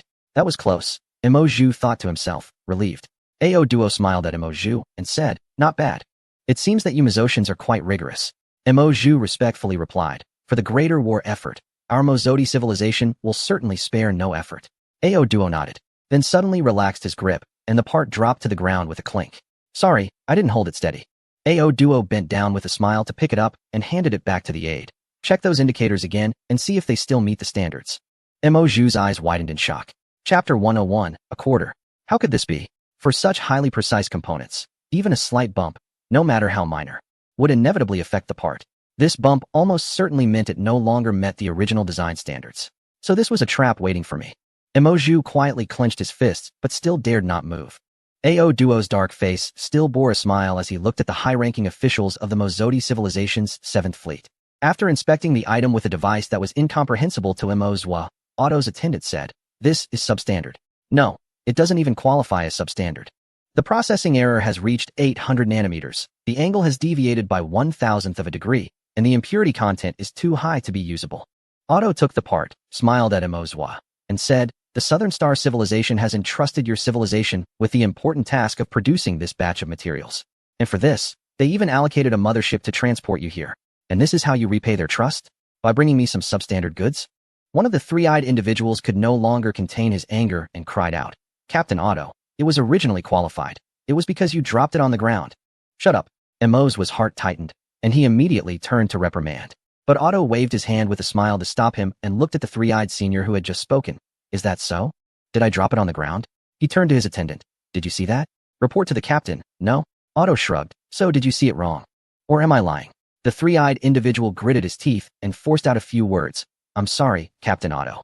I was mistaken. It's good that you can admit your mistakes. Otto nodded in satisfaction, no longer paying attention to him, and instead addressed Emozwa. The goods in this cargo hold are unqualified. No objections? No objections, Emozwa could only say. Otto then looked at his attendant. How many cargo holds did we check in total? 4, right? One of those 4 cargo holds has unqualified goods. So the unqualified rate is 25, correct? 100 million tons of goods means 25 million tons are unqualified. I didn't calculate wrong, did I? The attendants fell silent. Otto looked at Emozwa. Emozwa, do you think my calculations are correct? Emozwa was filled with endless humiliation. He had anticipated that Otto would take action against him, but he didn't expect Otto's hand to be so ruthless. With just a few words, he was about to label a quarter of the goods as substandard. This way, even adding the extra 10 and the 5 million tons in the warehouse, the total would only be 90 million tons, falling short of the original target by a full 10 million tons. According to the agreement, the little foreign exchange earned from this mining trip would likely have to be paid as a fine. The money previously spent on leasing the mothership would be wasted. This was something Emozwa could not tolerate in the past. It involved the core interests of his civilization, and there was no way to back down. However, now, Emozwa planned to just accept it. Although the civilization would suffer losses, it would not shake its foundation. By accepting it now, he could protect the secrets of human civilization from being exposed. Gritting his teeth, Emozwa said, Captain Otto, your calculations are completely correct. Otto's eyes flashed with surprise. He didn't expect Emozwa to swallow such a loss. He had thought Emozwa would cause a scene, raise objections, or file a complaint. Of course, even if Emozwa did that, he wouldn't be afraid. He had already prepared a backup plan. Now that he could avoid trouble, that was even better. Having settled this matter, Otto began to proceed to the next step. All right, since both of us have confirmed, let's sign. Emozwa gritted his teeth and signed his name on the document. Go back and rest. Prepare a bit. Tomorrow we will go to the mineral base for an on-site inspection, Otto said lightly before turning to leave. Emozwa and the other high-ranking members of the Three-Eyed Clan were left stunned. They were going to the inner solar system for an on-site inspection of the mineral base? The purpose of their significant concession today was to quickly resolve this matter and send Otto away. If Otto insisted on going to the inner solar system, wouldn't the price they had just paid be for nothing? Emozwa gritted his teeth, his mind racing. Seeing this scene, Chinyu couldn't help but smile slightly. This step was well within his expectations. In his model simulations, such a possibility had already been anticipated, and the likelihood was quite high. The reason was simple. How could a deputy captain of a third-level civilization's main space carrier take several years for just a few supplies? It was likely that the pretense of extorting supplies was a facade, and the true aim was to replace the Mozodi civilization with the Huiyin civilization. It was foreseeable that after Otto arrived at the mineral base in the inner solar system, he would certainly criticize the mineral collection mechanism of the Mozodi civilization, tearing it apart from start to finish, and then use that as an excuse to strip the Mozodi civilization of its qualification to continue supplying military materials to the Nanjing civilization. The Mozodi civilization would inevitably have to withdraw from the solar system. Of course, the equipment that the Mozodi civilization had painstakingly transported to the solar system would likely be impossible to take back. At that time, the Huiyin civilization could simply send people to take over and continue mining operations, supplying military materials to the Nanjing civilization. As for the Mozodi civilization, if Emozwa's 7th Fleet wanted to return to the Mozodi star system, they would probably have to rent the Nanjing civilization space carrier again. That would be another significant expense. If they didn't rent it, the 7th Fleet would remain in the solar system, with no hope of returning. Overall, the Mozodi civilization had been busy for hundreds of years, not only earning nothing, but also losing over $1 billion Nanjing dollars in foreign exchange. The result was a gain for the Huiyin civilization and a heavy blow to the Mozodi civilization. Chinyu was very clear about all this. However, he still did not intervene. After Otto left, a group of high-ranking three-eyed people surrounded Emozwa. Chief, this Otto is too much, too much. What should we do? Don't panic, Emozwa shouted. The Mozodi civilization is no longer our concern. At this moment, we must ensure the interests of human civilization. Tonight, I will visit Otto. At worst, I will give him the extra over 10 million tons of supplies. Isn't it just the Huiyin civilization? Whatever they gave him, we will give him more. Emozwa had made up his mind. No matter what, Otto must not be allowed to enter the inner solar system. Chapter 102. People can leave. Emozwa, dressed in a spacesuit, respectfully arrived outside Otto's rest area. After passing through the aide's communication, I finally got the chance to meet with Otto. Emozwa, is there something you need? The short-statured Otto sat high on a large chair, looking down at Emozwa like a king. Emozwa gritted his teeth and said, Captain Otto, you have traveled tirelessly for the greater good of civilization over the years, and we, the Mozodi civilization, deeply admire your spirit. Over the past years, we Mozodi people have worked hard and produced about 15 million tons more than the original target of 100 million tons. Inspired by your spirit, we have decided to contribute all this 15 million tons of goods free of charge for you to handle, as a small contribution from our civilization to the war effort. Otto smiled and said, "Oh, you produced an extra 15 million tons? Free for me to handle?" "Yes." Otto's smile slowly faded. "Among the 100 million tons of goods you produced, a full quarter is substandard. Instead of improving your craftsmanship and completing the tasks assigned to you by the Noxing civilization, you are now trying to bribe me through shady means?" Mujwa was taken aback. He felt he had overestimated Otto's shamelessness. But it turned out that Otto's level of shamelessness exceeded his imagination. Otto waved his hand. "Since you have an extra 15 million tons of unplanned products, I will confiscate all of them and add them to the original quota. Humph. With 25 million tons of substandard goods, now with this 15 million tons, you still lack 10 million tons. Figure it out yourself." Mujwa could no longer control his anger. "Captain Otto, you can't do this." Otto glared at Mujwa coldly. "Mujwa, I'll tell you plainly, the mining in the solar system is no longer your Mozodi civilization's business. If you are sensible, just exit quietly. And I can arrange for the rental of the Yunguang Aerospace mothership to send you back to the Mozodi star system at a discount. If you are not sensible, I can directly execute all of you on the grounds of delaying the war effort, and your civilization's leaders won't dare to say a word." Mujwa wanted to kill the little man in front of him. However, thinking of the Noxing civilization, he suppressed that impulse. How could a second-level civilization withstand the retaliation of a third-level civilization? At this point, Mujwa became straightforward. "Captain Otto, what is your ultimate goal?" Otto replied indifferently. "You can leave, and you can take your spaceship, but you will have to pay to rent the aerospace mothership. All materials and equipment must be left behind. The Huiyan civilization will take over afterward." Mujwa felt a sense of desolation. "I understand. I need to go back and discuss this with my colleagues." "Go ahead." Otto's smile returned. "Remember to accompany me to inspect the mine tomorrow. Without an on-site inspection, how can I have a reason to revoke your qualifications?" Mujwa left in silence. In the conference room, when Mujwa recounted his visit to Otto, the entire room erupted. But after the initial anger, all the high-ranking members of the three-eyed people fell silent. The air was filled with a sense of desolation. There was no way around it. A lower-level civilization is helpless in the face of a higher-level civilization. The time is almost ripe. Yu quietly observed the high-ranking members of the three-eyed people. Gaining insight in his heart, he controlled the robot and said, "Since that's the case, I'll handle this matter." "The leader, do you have any plans?" Emoju looked at the robot representing Yu with hope. Yu simply replied, "Don't worry. Just cooperate with what Aodo wants to do. He wants to inspect the mining site in the inner solar system tomorrow. Let him come. But leader, no buts. Follow my orders." "Yes." The next day, Aodo got up, and the high-ranking members of the three-eyed tribe gathered outside his residence as instructed by Yu, waiting for his summons. "Let's go," Aodo said lightly and boarded his red spacecraft. Emoju and the others followed in another ship behind. "The first mineral site to be inspected, let's set it at Neptune." A message was transmitted via radio. Emoju glanced at it, his expression growing more unpleasant. There were currently many bases belonging to human civilization on Neptune. It was uncertain if they had hidden well. However, Emoju still obeyed Yu's orders and did not raise any objections to Aodo. He simply followed quietly behind. After flying for a while, several spacecraft arrived at the destination. Docking at the port, the three-eyed people in spacesuits exited the ship alongside the Nanxing people in civilian clothing. Aodo looked around the base's interior layout with some confusion and asked Emoju, "This doesn't seem to be the decorative style of your Mozodi civilization, nor ours. What is this? A space array telescope? What do you need such a high-performance deep space telescope for mining in the solar system?" Aodo seemed to realize something instantly. An anger surged within him. "You're secretly researching technology in the solar system? You have some nerve." Emoju's fleeting hope was instantly shattered. Indeed, it was impossible to keep it hidden. Once Aodo entered the inner solar system, it could not be concealed any longer. He was trying to discern something, but had no time before he suddenly saw two tall, powerful robots approaching. The robots walked straight up to Aodo, extending their steel-made legs and kicking him over. Aodo shouted, and his attendants took defensive actions, but they were unarmed and had no ability to resist these towering robots. Emoju, Wenwan, all three-eyed people attack. Hit hard, but be careful not to kill him. Yu's cold voice came through. Attack? They were mid-level military officials from a level 3 civilization.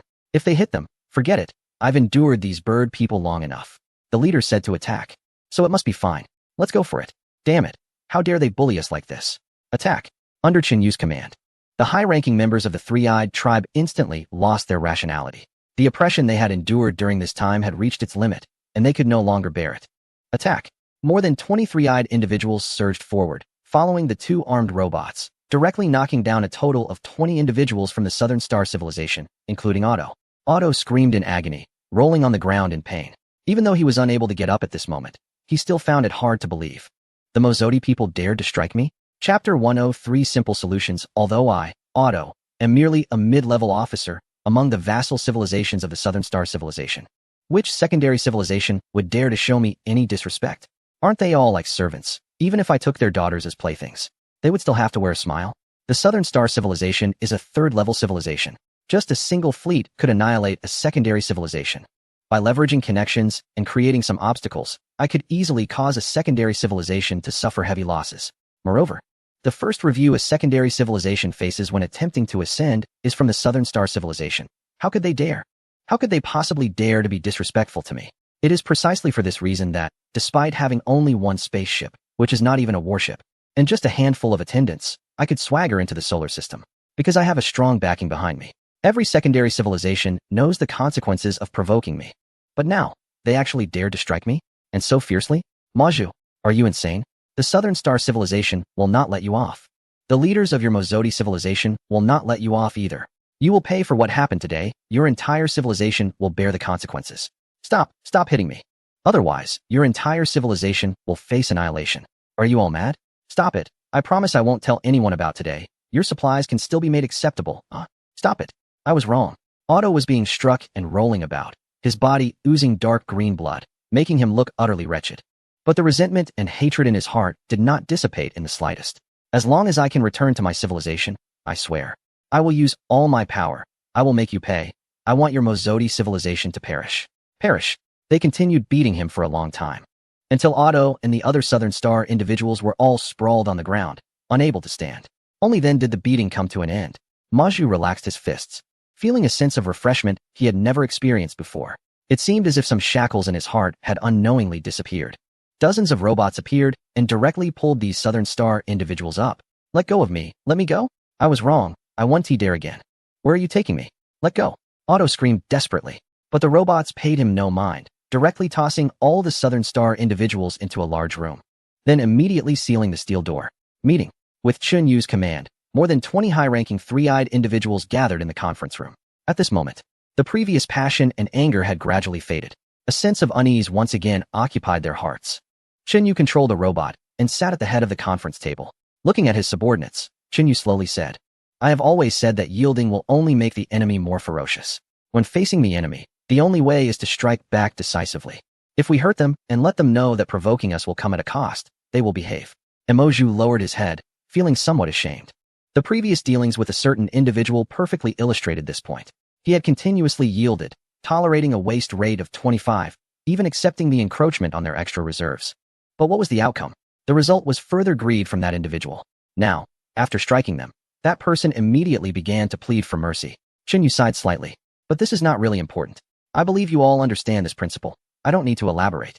What I want you to understand is just one thing. Chun Yu manipulated the robot, his gaze sweeping over each of the senior members. Why, when facing a certain civilization, did you instinctively choose weakness and concession, as if submitting to their mercy is the only path, without considering other alternatives? Emoju was taken aback, accompanying Chun Yu's words. He immediately realized that ever since receiving the news of that individual's arrival in the solar system, his thoughts had been solely about how to compromise and yield to preserve human civilization, never contemplating other options. Resist that civilization? Oppose that individual? He had never even thought about it. Why not?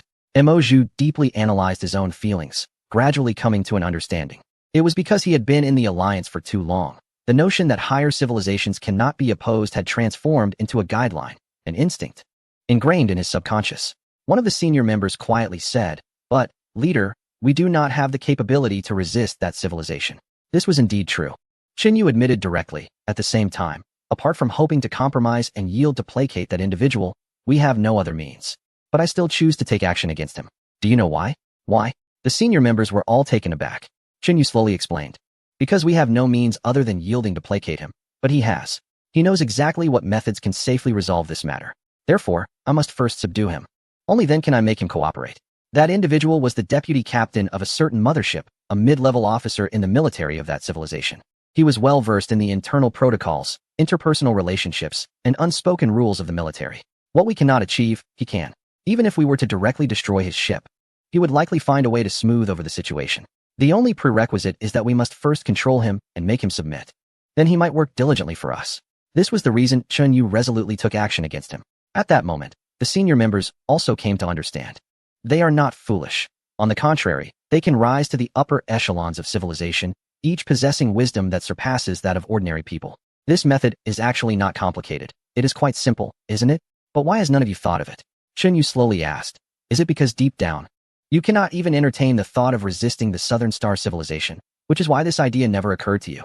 Chun Yu, manipulating the robot, suddenly stood up with an air of authority. Look closely. Although we are only a secondary civilization and the Southern Star civilization is a tertiary one, we do not need to look up to them at all, because we have hope to develop to a higher level. While the Southern Star civilization can only rely on the benevolence of higher civilizations to possibly advance, our ultimate enemy is only the 5 major 6th-level civilizations of the Star Alliance. The Southern Star civilization is nothing but a minor player. Chapter 104, Secrets. This is the pride of our human civilization. Even if our technology is temporarily inferior to theirs, we can still despise them and look down upon them. Chun Yu's words were resolute. His voice was filled with confidence, pride, and passion. In that moment, the invisible shackles that had long existed in the hearts of the leaders of the three-eyed people quietly shattered. Indeed, what is the Southern Star civilization? No matter how strong you are merely a dog that will almost never grasp more scientific mysteries. Although we are weak now, we are human beings, with limitless potential for the future. Why should we fear you? There is a saying in the history of our human civilization. Strategically, we must despise the enemy, but tactically, we must take the enemy seriously. Chun Yu shifted his tone. We must clearly recognize the Southern Star civilization's weakness beneath its facade. It is essentially just a dog, and we should strategically look down on them without any fear. However, in tactical terms, we must also recognize the reality that the Southern Star civilization is currently stronger than us, and we cannot be arrogant or careless. Through this incident, Chun Yu effectively taught the leaders of the three-eyed people a lesson. The outcome of this lesson left Chun Yu quite satisfied. He noticed that the leaders of the three-eyed people, especially Mo Zhua, had undergone a noticeable change in demeanor, becoming more confident and clear-headed. Yes, leader, I understand. In the future, I will faithfully adhere to your words. The saying of despising the enemy strategically while taking them seriously tactically will never leave my mind. He keenly sensed the greatness of this statement. At the same time, he also realized that such profound life principles could not possibly emerge from member civilizations like the Mozodi civilization or the Southern Star civilization within the Star Alliance.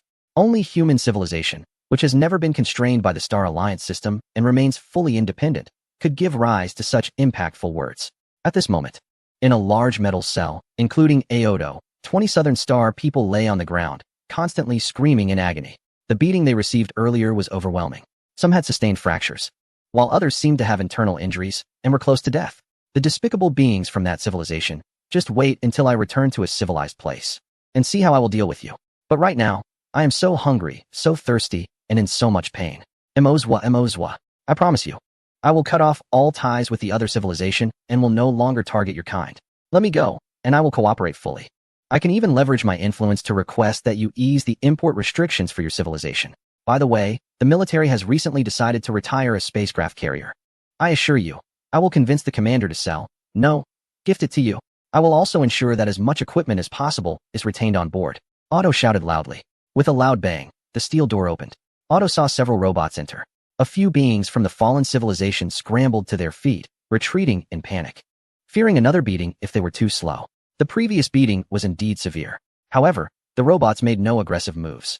They merely ushered the beings out of the cell and into a spacecraft. Those seriously injured were given basic medical treatment to ensure they would not die immediately. Otto felt a surge of anxiety. Where are they taking us? Are they going to throw us into space? The spacecraft took off, heading deeper into the solar system. After several days of flight, they arrived near a massive gas giant. Otto recognized it as the largest planet in the solar system, Jupiter. What are they bringing us here for? What new form of torture are they planning? Suddenly, a voice echoed in the spacecraft, speaking in the language of Otto's kind. Hello, Otto, Deputy Captain, and everyone else aboard. Allow me to introduce myself. I am Chun Yu, from a different civilization. A different civilization? Not from those despicable beings? Otto was filled with confusion. There seemed to have been a civilization in the solar system that was later destroyed by a higher civilization. That civilization called itself the human civilization, right? How is this possible? Where did this come from? At the moment of that civilization's destruction, for some unknown reason, my consciousness, a human's, fused with a computer. With immense computational power, I gained the ability to develop a civilization on my own. Otto's eyes widened slowly, filled with shock and fear.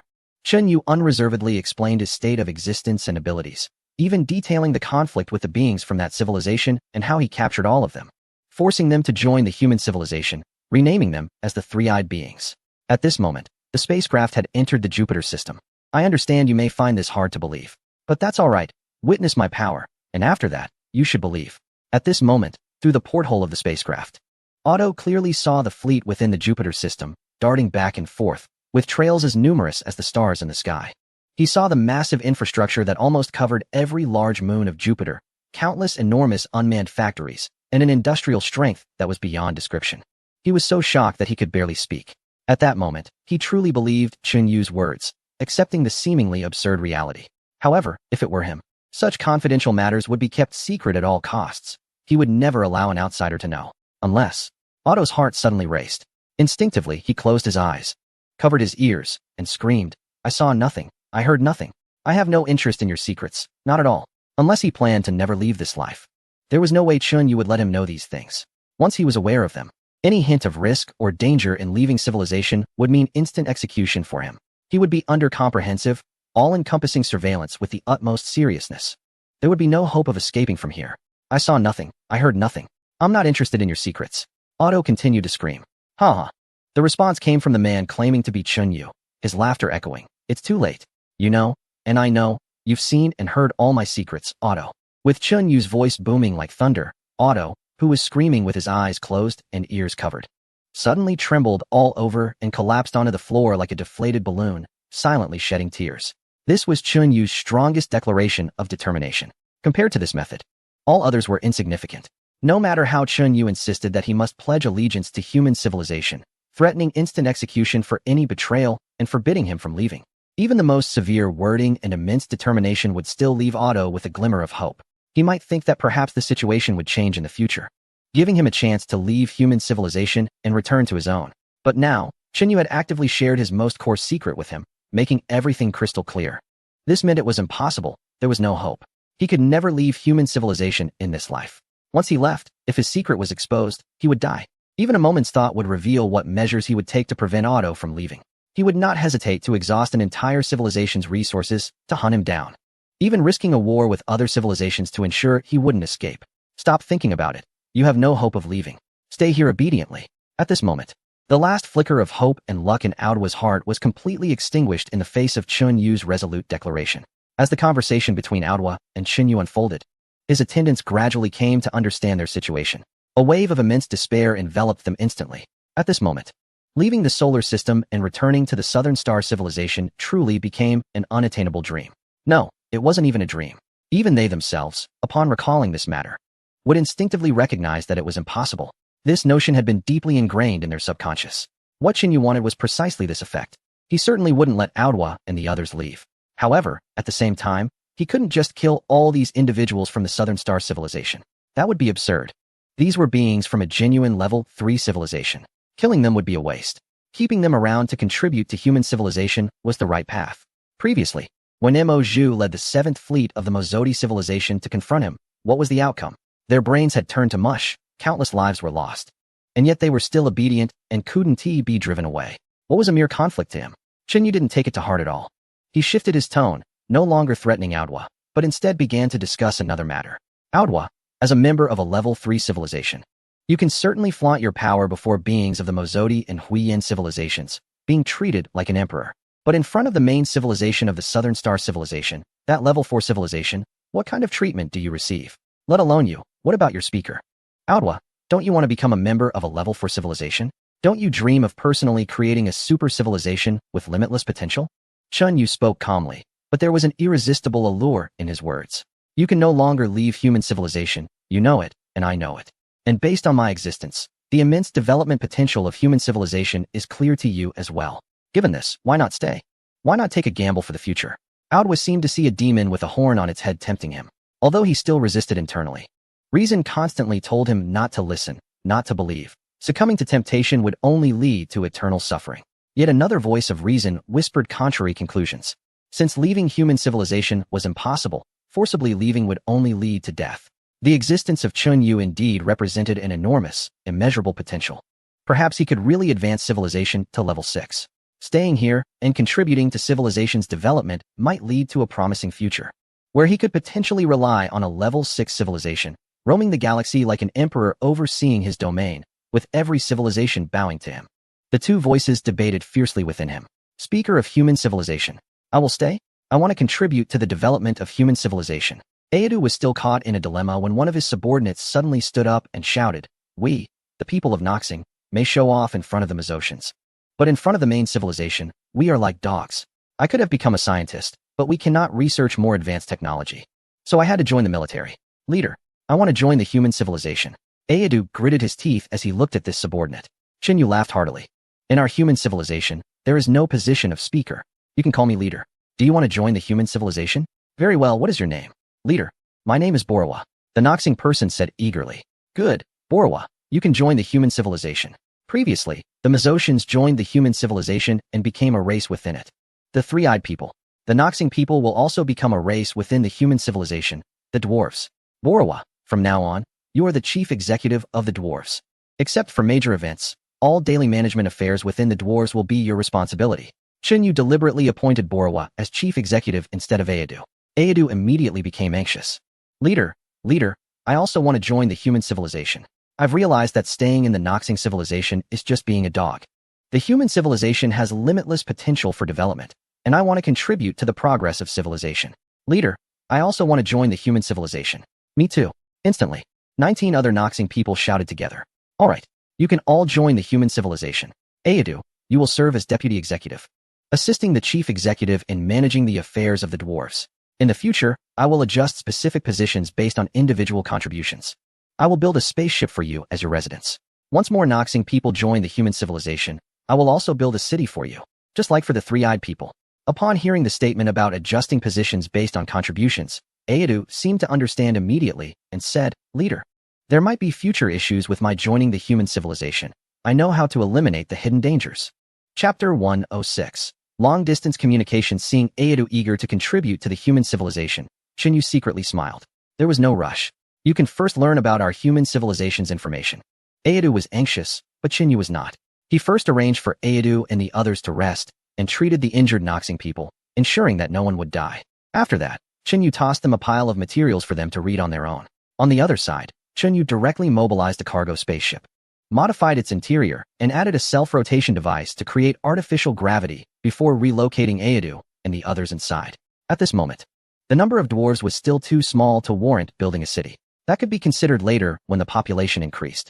Indeed, Chinyu even planned to eventually absorb the entire Noxing civilization. After resolving issues with Aedu, Chinyu turned his attention to the spaceship piloted by Aedu. This is a genuine creation of a level 3 intermediate civilization, possessing immense value for Chinyu. Every component may contain profound technological data, and each layout and structure could hold the secrets of engineering refined through countless trials. Even if the specific technological data of this spacecraft cannot be deciphered immediately, the directional guidance obtained from it is already of tremendous value, potentially shortening Chunyu's breakthrough to a level 3 civilization by several decades. This harvest is indeed significant. Chinyu quietly reflected. Not only has he obtained a spacecraft from a level 3 civilization, but he has also gained 20 loyal intelligent beings from that civilization. He carefully transported this spacecraft to a research base in the Jupiter system, planning to meticulously dismantle it and study the technology contained within. If he could use this opportunity to break through to a level 3 civilization, it would be even better. However, this process is quite challenging. After all, Chinyu is currently only at a high level 2 civilization, and the three-eyed scientists are in the same situation. Although Udo and others are level 3 beings, they are not scientists and only understand some basic concepts of level 3 civilization technology, lacking knowledge of specific technological details.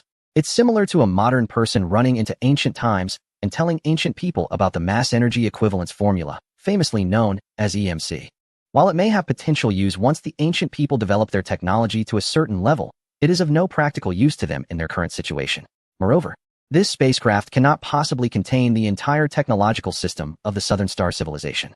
Overall, despite the significant gains, Chinyu still needs to invest more effort and dedication to transform this into knowledge that he truly masters.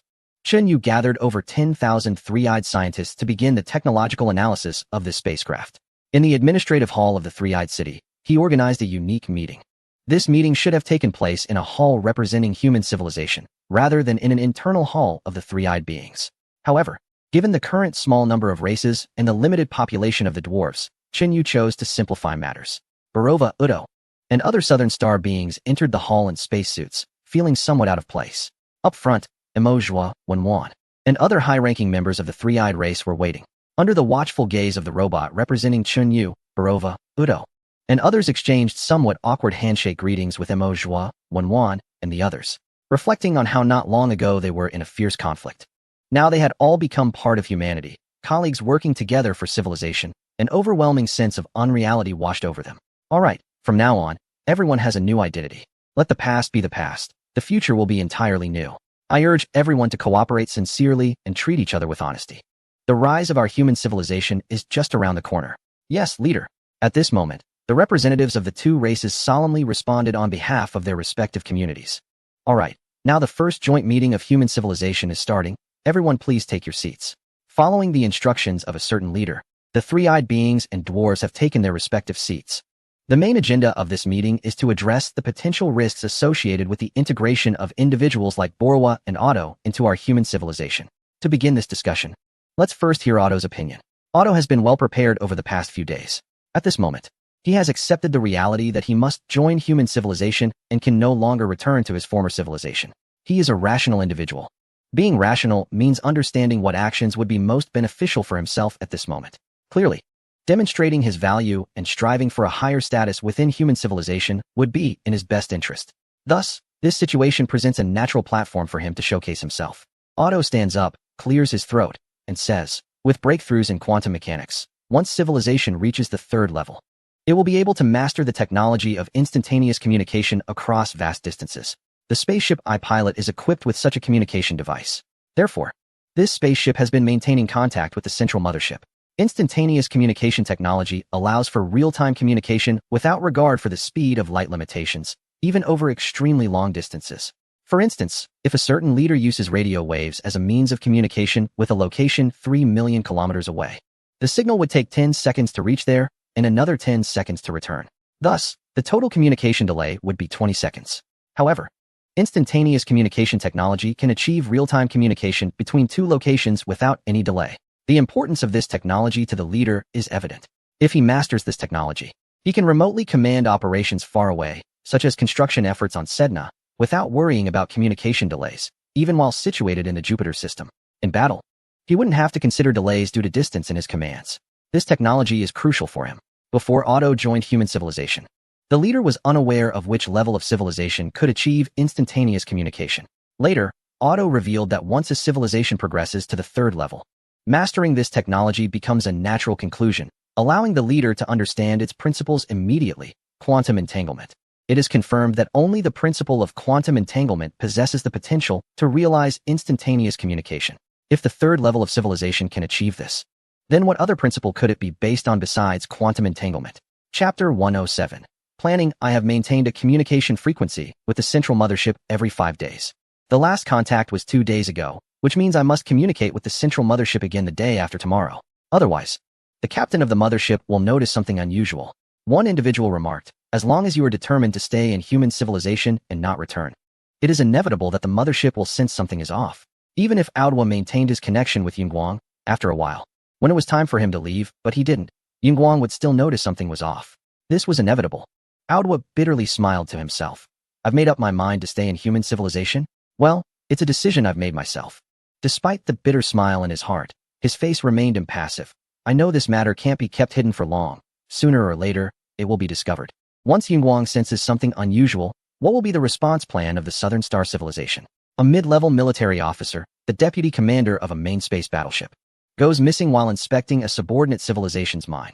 Yingguang will definitely contact the main civilization, and the matter could even be reported to the speaker. The final outcome will surely be that the Southern Star civilization and the Mozodi civilization jointly dispatch an armed investigation team to uncover the truth. There is no doubt about that. It will definitely be so. Aodwa was very certain. Chen Yu also did not express any disagreement, as he thought the same. Once the matter is leaked out and reaches the level of the speaker, it is almost certain that human civilization will suffer a devastating blow. What is your plan of action? Outwood did not respond to Mo Zhui's question, but instead looked at the robot representing Chenyu. Leader, there's one thing I need to clarify in advance. The impact of my disappearance cannot be completely eliminated. No method can achieve that, although I have some strategies. They can only sustain until this war, the war between the Southern Star Civilization and the Blue Moon Civilization, until it concludes. After that, the Southern Star Civilization will surely conduct a thorough investigation into this incident. By then, all methods will be ineffective. Chenyu nodded. How long do you estimate this war will last? If there are no major changes in the situation. Purely from a wartime perspective and not considering the political aspect, my more conservative estimate is 300 to 500 years. Chenyu felt relieved. That is completely sufficient. In 300 to 500 years, human civilization will definitely have advanced to a level 3 civilization. By then, whatever choice we make will provide us with more initiative. Seeing that Chenyu accepted this outcome, Aodwa also felt relieved. Then, the specific method is to find a way to make my disappearance seem like an accident. An accident that is only apparent, mind you, at the level of the Yunguang space battleship. Well, considering all factors, having the spacecraft crash into a gas giant seems to be a more suitable conclusion. Chenyu understood that if the spacecraft crashed into a gas giant, then the wreckage would be impossible to salvage. Even the technology of the Southern Star Civilization wouldn't be able to accomplish that. At the same time, Aodwa and others would also leave no remains. This way, he could claim this spacecraft for himself. However, from an overall perspective, this method is not particularly clever. Anyone could think of this approach. The challenge lies not in the idea itself, but in what lies behind this method. Clearly, the high-ranking officials of Yunguang and the fleet wouldn't care whether my spacecraft actually had an accident or fell victim to some conspiracy. Standing from their perspective, for the sake of their own security and indifference towards the interests of subordinate civilizations, they will only handle matters as if they have encountered a conspiracy. Did a vice-captain's ship have an accident at your mining site? I don't care whether it was an accident. I will only respond as if it were a conspiracy. This is the difficulty of this approach. What Chenyu truly wants to know is how Otto will resolve this issue. Therefore, encountering an accident is only the first layer of truth. This is the surface explanation. For the suspicious and indifferent higher-ups of the mothership, like Yunguang, it is essential to make them aware of the second layer of truth. The second layer of truth I plan to set is, my excessive exploitation has provoked uncontrollable anger from the Mozodi people, leading a group of Mozodi soldiers to recklessly ambush me and destroy my ship. This layer of truth does not need to be explicitly stated, nor can it be. However, it will be reflected in subtle clues. Trust me, Yunguang and others will be able to perceive this through their analysis. They will believe that this is the real truth. Mo Zhu frowned and said, an ambush by a subordinate civilization's warship on a main civilization's warship is also an unforgivable sin. Yunguang won't let it go easily. Otto smiled and replied, typically, that would be the case. But what if the benefits are substantial enough? They would find a way to actively cover up the incident for your Mozodi civilization. Chenyu, Mo Zhu, and others had thought of this before. However, their lack of information regarding the internal power structure of the Yunguang mothership and the operational mechanisms of power within the Nanqing civilization made it impossible for them to execute this plan effectively. For example, to mitigate the situation through gifts or transferring benefits, they must at least know who is inclined to support them and whose stance would prevent them from offering assistance. Without this information, they wouldn't even know where to start. Otto slowly revealed highly confidential information known only to him as a senior member of the mothership. Another vice-captain, Hong Lan, belongs to a faction within the military system that is hostile towards me. He would likely be pleased to see me encounter an accident. However, based on my analysis, he is unlikely to help the Mozodi civilization cover this up. This is because his family has close ties with the Rot civilization. He would be happy to see my represented civilization, the Hui Yin civilization, and the Mozodi civilization tear each other apart. If you were to approach him with gifts, he would most likely accept them and then turn around and sell out the Mozodi civilization. The other vice-captains are likely in the same situation. Otto detailed the background, stance, and represented groups of each vice-captain, analyzing why they would not help the Mozodi civilization. Mo Zhu frowned and said, so, you mean to say that there isn't a single senior member on the mothership who might help us? Otto replied, that is indeed the case. However, key figures do not necessarily have to be high-ranking members of the mothership. There is one person, Trick, who is the head of the mechanical team on the mothership. You may not have heard of him. Mo Zhu suddenly reacted. From the Trick family? Exactly. Chenyu knew that the Trick family has always maintained close ties with the Mozodi civilization, and to some extent, they can even be considered representatives of the Mozodi civilization's interests within the Nanqing civilization. Chapter 108. Preparation. Otto smiled and said, Trick is one of the more important heirs of the Trick family. I have reliable intelligence that he holds a position on the Cloudlight spacecraft. but it's merely a nominal role. Although he is just a mechanical team leader, barely considered middle management. His influence is such that even Cloud Light cannot afford to ignore him. Therefore, the only way to cover this up is to approach Trick. Additionally, I have learned that the Trick family has also intervened in the war against the Blue Moon civilization, and their influence can be seen on the battlefield. If you can deliver 10 million tons of supplies to Trick, allowing him to supply the fleet closely associated with his family, they will perform better on the battlefield. And Trick's status within the family will undoubtedly rise. If Trick takes action, Honglan will remain neutral and silent. As for Cloud Light, providing him with 5 million tons of supplies should suffice for him to stay neutral as well. There is also a vice captain who has a good relationship with the Trick family. I recently heard that the two families are planning to exploit an affiliated civilization, and he will definitely support Trick. With some remaining neutral and others in support, once it becomes clear that the situation is settled, the opposition will also fall silent. If we provide each of them 1 to 2 million tons of supplies, they will accept this outcome. Watching Otto scheme tirelessly for the sake of human civilization, Shinyu couldn't help but smile inwardly. He knew that Otto understood clearly that saving human civilization was essentially saving himself. Once human civilization faced a setback, Otto would be the first to be targeted. Such internal information could only be known by Otto. Without his guidance, even with 200 million or even 300 million tons of supplies, it would be impossible to resolve this matter. Shinyu increasingly felt that his decision to control and absorb Otto was correct. I think it's feasible. Mo Zhu slammed the table and said, by using the second layer of truth hidden beneath the first layer, we can reassure the suspicious Nanzingers, making them believe they have grasped the truth. Then, by using Trick as a breakthrough point, we can untangle their complex internal relationships. In this way, the matter will dissipate under their collective cover.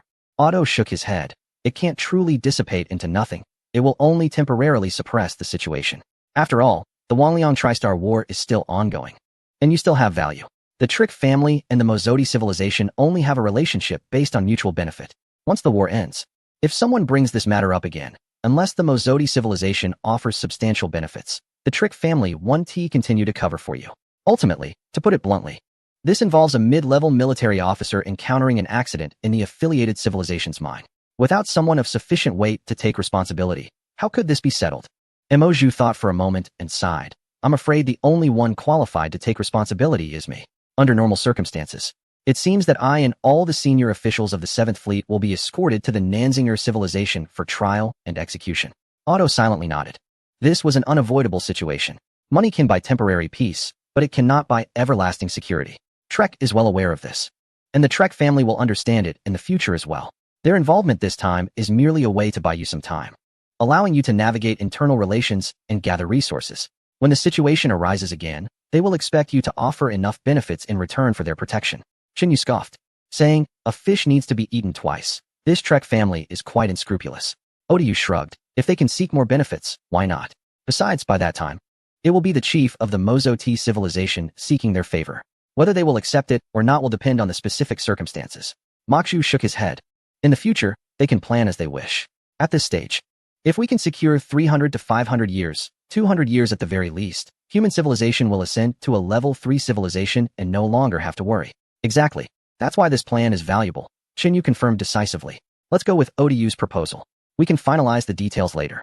The chief executives and high-ranking officials of the two races under human civilization discussed for 3 whole days in the assembly hall, considering every possible scenario in detail before finally adjourning. After the meeting, Odu was allowed to return to the super-distance communication device on his previous spacecraft. At this moment, the device had been disassembled by Chunyu and was undergoing thorough analysis and research. The super-distance communication technology is crucial, and Shinyu had to devote all his efforts to it. Here, Odu sent his first message to the Yunguang mothership after joining human civilization.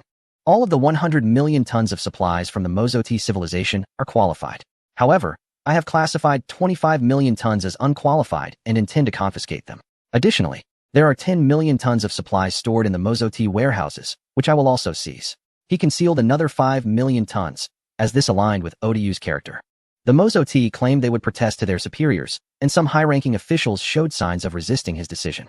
Makshu was doing his best to suppress them. I am convinced that the Mozoti people are not submissive to our civilization. They are a group of untrainable dogs. Compared to the Mozoti, the Huiyan people are much better subordinates. They always give without complaints. In his message, Odu did not forget to slander the Mozoti to Yunguang. This is also part of the setup. When the unexpected happens later, Yunguang will recall this information and find evidence that the Mozoti soldiers, angered by excessive exploitation, attacked ODU spacecraft. Subsequently, ODU maintained his previous routine, contacting Yunguang every few days to report recent developments. This continued until 2 months later when communication suddenly ceased. The scheduled contact time had arrived, but no information was sent from there. Yunguang must have noticed something unusual and was waiting for further updates. Makshu, it's time for you to depart as the commander of the 7th Fleet of the Mozoti civilization. The Sedna Star base, with 1,000 spacecraft converted into tugboats, is fully loaded with 11.5 billion tons of supplies and ready to depart. Since this is about making amends, it is essential for Mo Zhua to personally handle the situation. Facing the robot representing Chenyu, Mo Zhua solemnly stated, "Yes, everything will be handled with care. Please rest assured, leader." Mo Zhua then turned and left as the massive fleet set sail. Chapter 109. Such boldness before Mo Zhua's final departure. An electromagnetic wave signal was broadcast towards the direction of the Yunguang space carrier. However, due to the vast distance, the electromagnetic wave signal, which can only propagate at the speed of light, had not yet reached the space carrier. On the Yunguang space carrier, in the captain's quarters, Yunguang had already sensed something unusual. Long-distance communication is real-time and does not face communication delays. At this moment, a subordinate reported that the communication from Aodhua, which was supposed to occur every 5 days, had been delayed by 2 days without contact with the space carrier. This was highly unusual. Could there have been an accident? Yunguang began to feel uncertain as multiple calls had gone unanswered. The Mozoti civilization's 7th Fleet did not possess advanced long-distance communication devices typical of a Level 3 civilization, and the Nanjing civilization certainly wouldn't allow Mozoti to use them, which meant that even if they wanted to inquire, they could only use electromagnetic waves. It was likely that Mo Zhua's report was already on its way. However, according to protocol, I still need to ask them. Thus, an electromagnetic wave signal was sent from the space carrier, heading towards the inner solar system. After a while, indeed, an electromagnetic wave signal was received. The signal was signed by Mo Zhua, the commander of the Mozoti civilization's 7th Fleet. Dear Captain Yunguang, I am filled with trepidation as I report an information. The spacecraft carrying Deputy Captain Aodhua, who came to inspect the solar system, has encountered an accident near Jupiter and crashed deep into Jupiter. Yunguang was taken aback and immediately filled with rage. An accident? How could it happen inexplicably? Yes, I understand now. Aodhua had mentioned that the Mozoti soldiers were somewhat angry, and Mo Zhua had been trying to suppress it. It must be that Aodhua had pushed them too hard, leading to a surprise attack by the Mozoti people. It must be. He instantly grasped the hidden truth behind this. The Mozoti people are so bold. Aodhua is a Nanjing person, the deputy captain of the Nanjing military. How dare you, a vassal civilization, act against him? At that moment, his first reaction was to immediately report this matter to superiors and then deal with it according to regulations.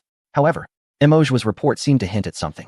He vaguely mentioned that he would be willing to take full responsibility and pay any price to make amends, suggesting there might be some room for negotiation.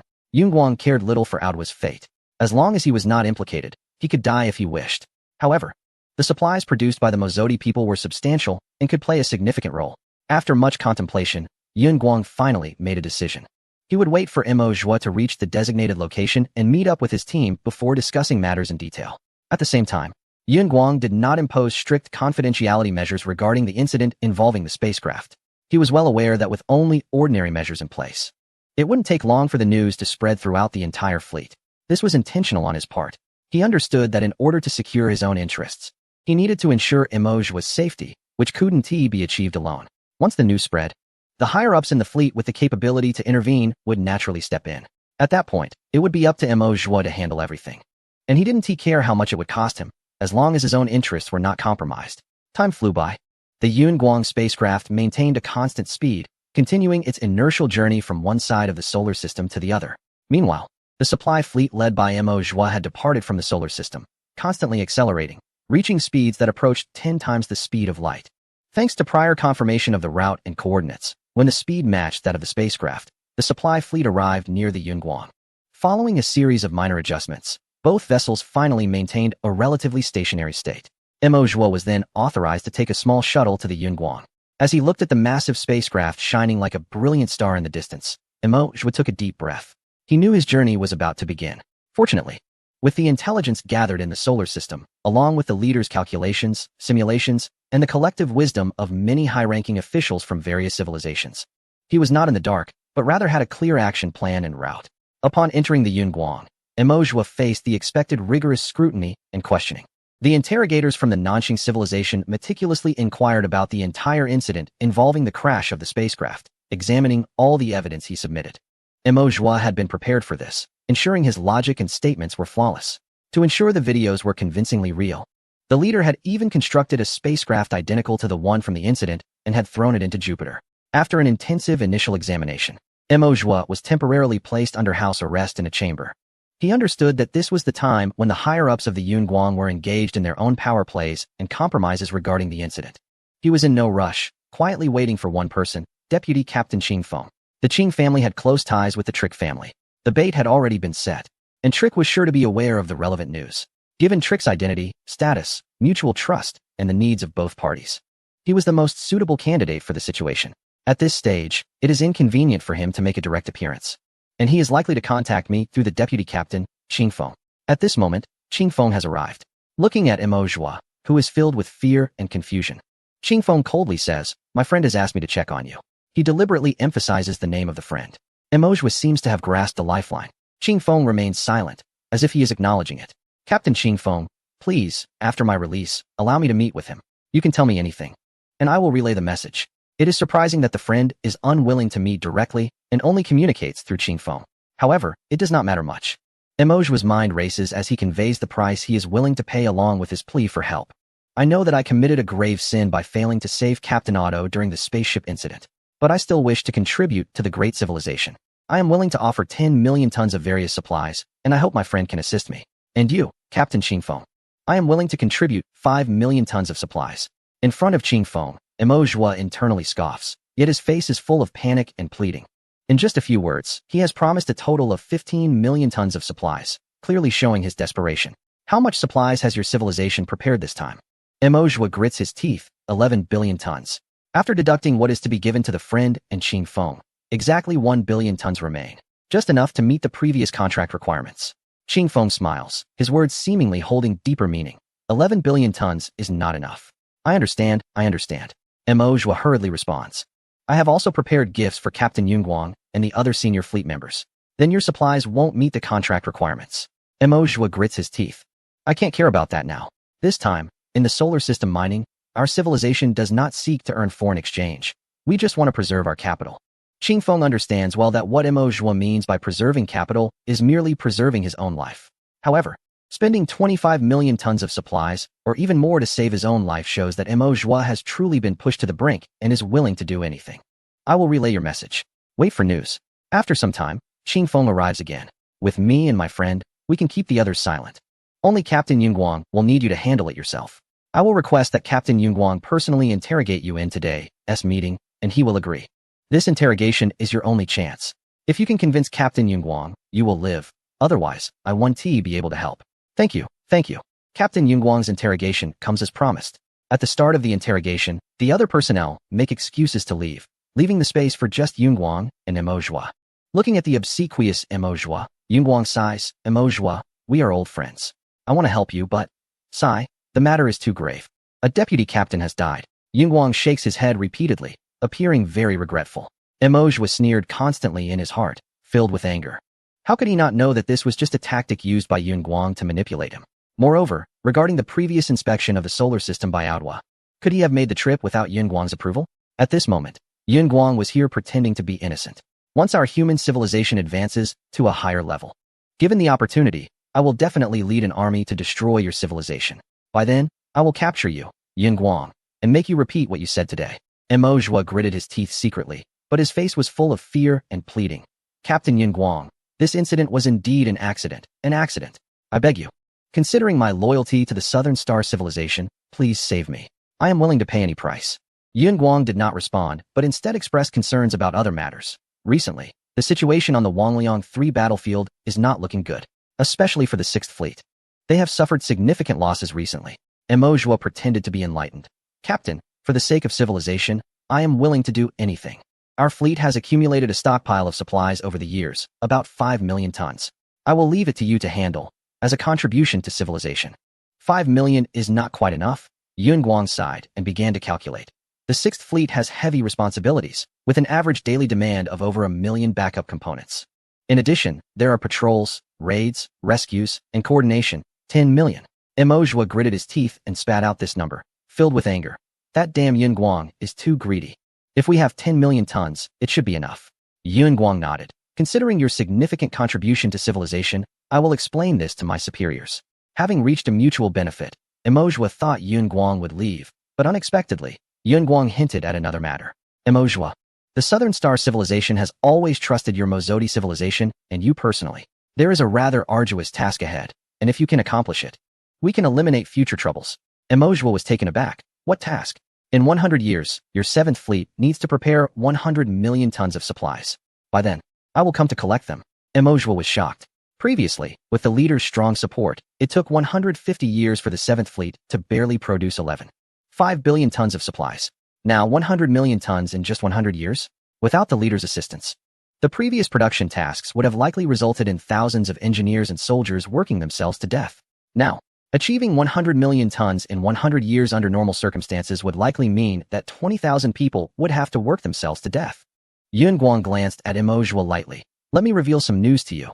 The situation on the Wangliang 3 battlefield has undergone significant changes. The speaker is preparing to negotiate with the Blue Moon civilization, and the war is very likely to end within 150 years. However, before the negotiations, the speaker intends to launch a full-scale offensive to gain the initiative at the negotiating table. This 100 million tons of supplies is prepared for that purpose. This involves the overall interests of civilization and is extremely significant. Emoju, it is precisely because I trust you that I assign this task to you. Emoju's heart tightened, and in an instant, he realized the 2 layers of meaning behind this news. The first, of course, is the obvious one. No matter how much effort he puts into maneuver, he can only ensure safety until the end of the war. Once the war ends, he will still face reckoning. Under normal circumstances, he should take advantage of the several hundred years of ongoing war to gradually build connections, which would allow him to seek a way out. If the war is to end in 150 years, doesn't that mean he has no room to maneuver at all? Time is simply not enough. Doesn't this mean he is doomed? Damn it. No wonder that guy, Trick, never wanted to see me in person. He must have known I had no hope. His intention was to extract a benefit from me and then abandon me. And this Yun Guang, that bastard, waited until I agreed to provide 1 million tons of resources before telling me this news. Damn, it's so shady, so greedy. Chapter 111, Double Misfortune of course. This situation only applies under normal circumstances. In fact, Emoju had no intention of seeking forgiveness from the Southern Star civilization after the war. He had already become a human and decided to walk this path to the end. But this news is also a disaster for human civilization. Once the war ends, the reckoning for himself will come, which also means that the existence of human civilization will be thoroughly exposed. Originally, they had a hope of 300 to 500 years to advance to a third-level civilization. But now, with time suddenly reduced to only 150 years, if not even that long, perhaps after 100 years, once the Yun Guang mothership receives the resources, an armed investigation team will come. By then, he would have already been drained of all his value. The Southern Star civilization would have no reason not to use him as an example. This is a double misfortune. The fact that Yun Guang only now informs him of this news makes the meaning very clear. He is forcing Emoju to produce 100 million tons of resources within 100 years, regardless of the lives of his fellow beings, so that he can save his own life. But can Yun Guang be trusted? Clearly not. But Yun Guang is not afraid. After all, there is only one way out for him. He is not afraid of Emoju not following through. Emoju's face turned pale, and while cursing in his heart, he bowed his head in front of Yun Guang. Gritting his teeth, he said emphatically, Captain Yun Guang, please rest assured. In 100 years, I guarantee I will produce 100 million tons of resources. Additionally, to thank you for your support of me and the Mozodi civilization, I will also provide extra resources. Yun Guang was very satisfied with Emoju's statement. He stood up, raised his arms, patted Emoju's shoulder in his spacesuit, and said with a smile, the task is heavy, so I won't keep you. Hurry back to the star system and start the production task as soon as possible. Yes, leaving the Yun Guang mothership. Emoju felt utterly exhausted, both physically and mentally. In just these few days, he felt more exhausted than he would have after a century within human civilization. It had truly been too long since he had engaged in such intense scheming and competition. At this moment, the supply ship had approached the space carrier and was in the process of securing its cargo hold to it. This would take about half a month. Looking at the ship's exhaust trails, which resembled countless stars, he couldn't help but sigh. Why does it have to be so complicated? Compared to this, he preferred the simpler environment of human civilization. There, rules were established, and everything was clearly defined. When there was something to do, one would just do it. Mistakes would be punished, and as long as one worked diligently for civilization, rewards would eventually follow. He longed for the days spent in the solar system. At the same time, he was eager to relay the information he had obtained from Yunguang to Chunyu. To prevent eavesdropping by the Nanjing civilization, he dared not use any communication methods to convey this information. After enduring half a month in agony, the delivery of supplies was finally completed. With a command from Yunguang, the fleet was ready to return. Without the burden of cargo holds, the fleet's acceleration capabilities improved significantly. Soon, it reached a speed of 100 kilometers per second, and it was still increasing rapidly. The Yunguang space carrier also began to accelerate, now estimated to be moving at about 11 times the speed of light. The two sides moved further apart, with a distance of nearly 100 billion kilometers between them. Only when the exhaust of the Yunguang was no longer visible did he finally breathe a sigh of relief.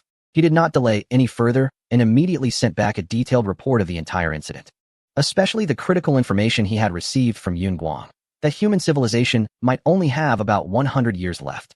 Sometime later, in the solar system, specifically in the Jupiter system, Chunyu received this information. His mood instantly became serious. If it weren't for that piece of information, it could be said that Meng Zhuo's journey had been relatively smooth overall. Although there had been a few minor accidents, the overall trend had not deviated from Aoda's predictions. However, this information caused the entire situation to take a sharp turn, disrupting the previous comprehensive plans. So what should be done? In the Human Civilization Joint Conference, Aoda said with a wry smile, "This is truly unexpected. Who would have thought that the speaker would suddenly seek peace with the Blue Moon civilization? I think this might be an intervention from the main civilization. This is indeed an uncontrollable factor that could not have been anticipated. The choice left for us is only one, to leave the solar system." Chunyu replied slowly, "But when to leave makes a difference. Should we start preparing to leave immediately, or should we stay here, fully develop our technology, and wait until we reach a third-level civilization, master higher technology, and achieve greater speeds before departing? Both choices have their pros and cons. Leaving immediately would provide more time. Moreover, in the vastness of space, even if a third-level armed exploration team were to arrive later, it might not be able to locate them again. However, at this moment, our interstellar navigation economic speed can only achieve 10 of the speed of light, which is too slow. Moreover, the margin for error is low. A single mishap during space travel could lead to the complete destruction of the fleet. Advancing to a level 3 civilization would increase the margin for error, provide greater initiative, and offer more flexible choices, resulting in numerous benefits. The only question remains, can we achieve the breakthrough from a level 2 advanced civilization to a level 3 civilization within approximately 80 years? The reduction of 20 years is because if we are to proceed, we must leave some time for preparatory work, right? The two plans cannot coexist. We must choose one. If we proceed now, we will face shortages of materials and energy during the journey, and there won't be enough space for scientific research, causing scientific progress to stagnate. If we stay, we must fully commit to developing technology, but we simply do not have enough manpower and computing power to prepare for long-distance travel. Faced with this choice, even Chunyu found himself momentarily conflicted. The high-ranking officials of both the three-eyed and dwarf races remained silent on this issue. They knew that unless they could provide solid arguments, personal preferences would hold no value or significance in this matter. After much contemplation, Chunyu finally made a decision. He slowly stated, "We will stay in the solar system and fully commit to developing technology, and only set out once we achieve a level 3 civilization. If we leave now, there will be no turning back. Our future fate will be beyond our control. However, whether we can achieve a level 3 civilization while remaining here will, to some extent, depend on ourselves. I still hope to keep our fate in our own hands." Chapter 112. Engineering Power. Chunyu had made up his mind to first break through to a level 3 civilization. However, while the decision was easy to make, realizing it was not simple. Achieving a genuine transition from a level 2 advanced civilization to a solid level 3 civilization in just 80 years is challenging, even for ordinary three-eyed individuals who are not involved in the scientific community. Nonetheless, since Chunyu had made his decision, Mo Zhu, Wenwan, and Ao Duo could no longer voice any objections. Having entrusted their fate to Chunyu and to the human civilization, they could only proceed down this path without turning back. Regardless of the outcome, they would give it their all. After this meeting, Chunyu convened a scientific research meeting attended by all scientific workers. In this meeting, Chunyu made it clear that the foundation of advancing civilization lies in fundamental physics and quantum mechanics. As the name suggests, fundamental physics is the basis of all sciences. Without breakthroughs in fundamental physics, even the most innovative applications of physics would be of no use. It is like a piece of land. Only when this land is sufficiently vast and fertile can it nurture a variety of plants, which in turn can give rise to various animals, creating a vibrant and thriving world. Without this foundation, everything is just talk. Given this, Yu's focus naturally needs to be concentrated on research in fundamental physics. However, at the same time, all other areas of research cannot be neglected. They must closely follow the progress of fundamental physics to advance together. Only in this way can a solid Type 3 civilization be established. In simpler terms, it means taking a point to influence the whole. By using fundamental physics as this point, the entire scientific community can be brought to the level of a Type 3 civilization. Yu has formulated an ambitious plan, determining the key work priorities and development routes for the entire civilization over the next century. According to this plan, tens of thousands of large research centers and major scientific instruments will be constructed. Regardless of whether it is physics or chemistry, biology or mechanics, metallurgy or spacecraft, all technological categories will be invested in overcoming challenges. With a united effort and full commitment, there will be no holding back, as success or failure hinges on this endeavor. Under these circumstances, the first to be constructed is the most crucial scientific instrument, a large particle collider. Not just one, but a total of 10. Such devices have existed in previous human civilizations, contributing significantly to Yu's technological development. However, what Yu aims to build now is a more advanced and larger-scale research tool that enables a clearer understanding of the finer mysteries of the microscopic world.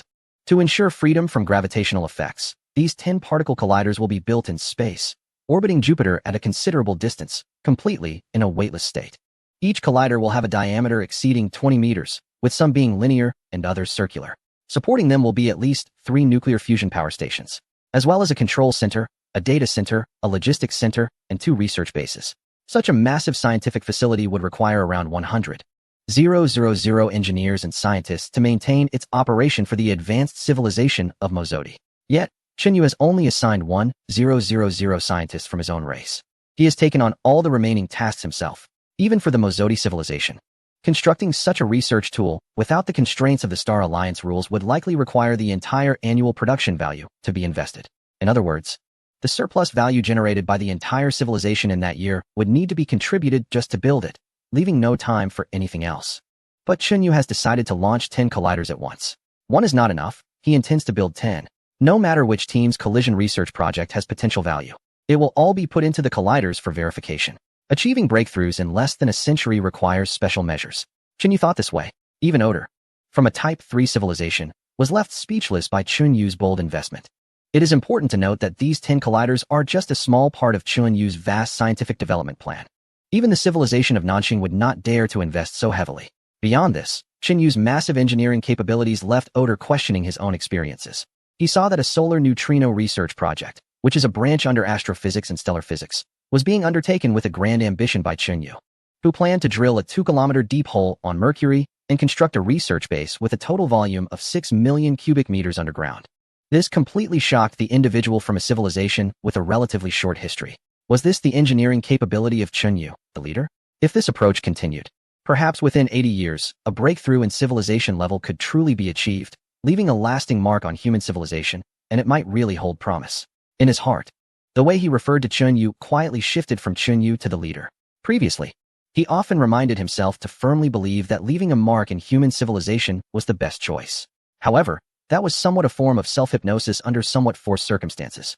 Now, he began to genuinely believe in this without reservation. Facing the hard-won century-long window for peaceful development, Yu truly went all out. And the entire human civilization did the same. At this moment, all personnel and resources were devoted to this comprehensive scientific endeavor. Naturally, scientists were at the forefront. But even ordinary individuals who were not scientists were fully engaged in logistical work. Nearly 100,000 warships were all converted into engineering transport vessels, traveling day and night throughout the solar system, their footprints covering every planet and base. All soldiers transitioned locally from military personnel to workers, taking on engineering tasks that were too distant for Yu to directly intervene in. In this scenario, research centers sprang up, space bases were rapidly constructed. Telescopes and laboratories emerged like bamboo shoots after rain throughout the solar system. In just 20 years, all the research centers and equipment involved in the scientific endeavor plan were completed, and relevant personnel rushed to their posts. Every member of human civilization understood that the real scientific breakthrough was about to begin. Chapter 113. CP Breakdown. The first collision experiment of the No.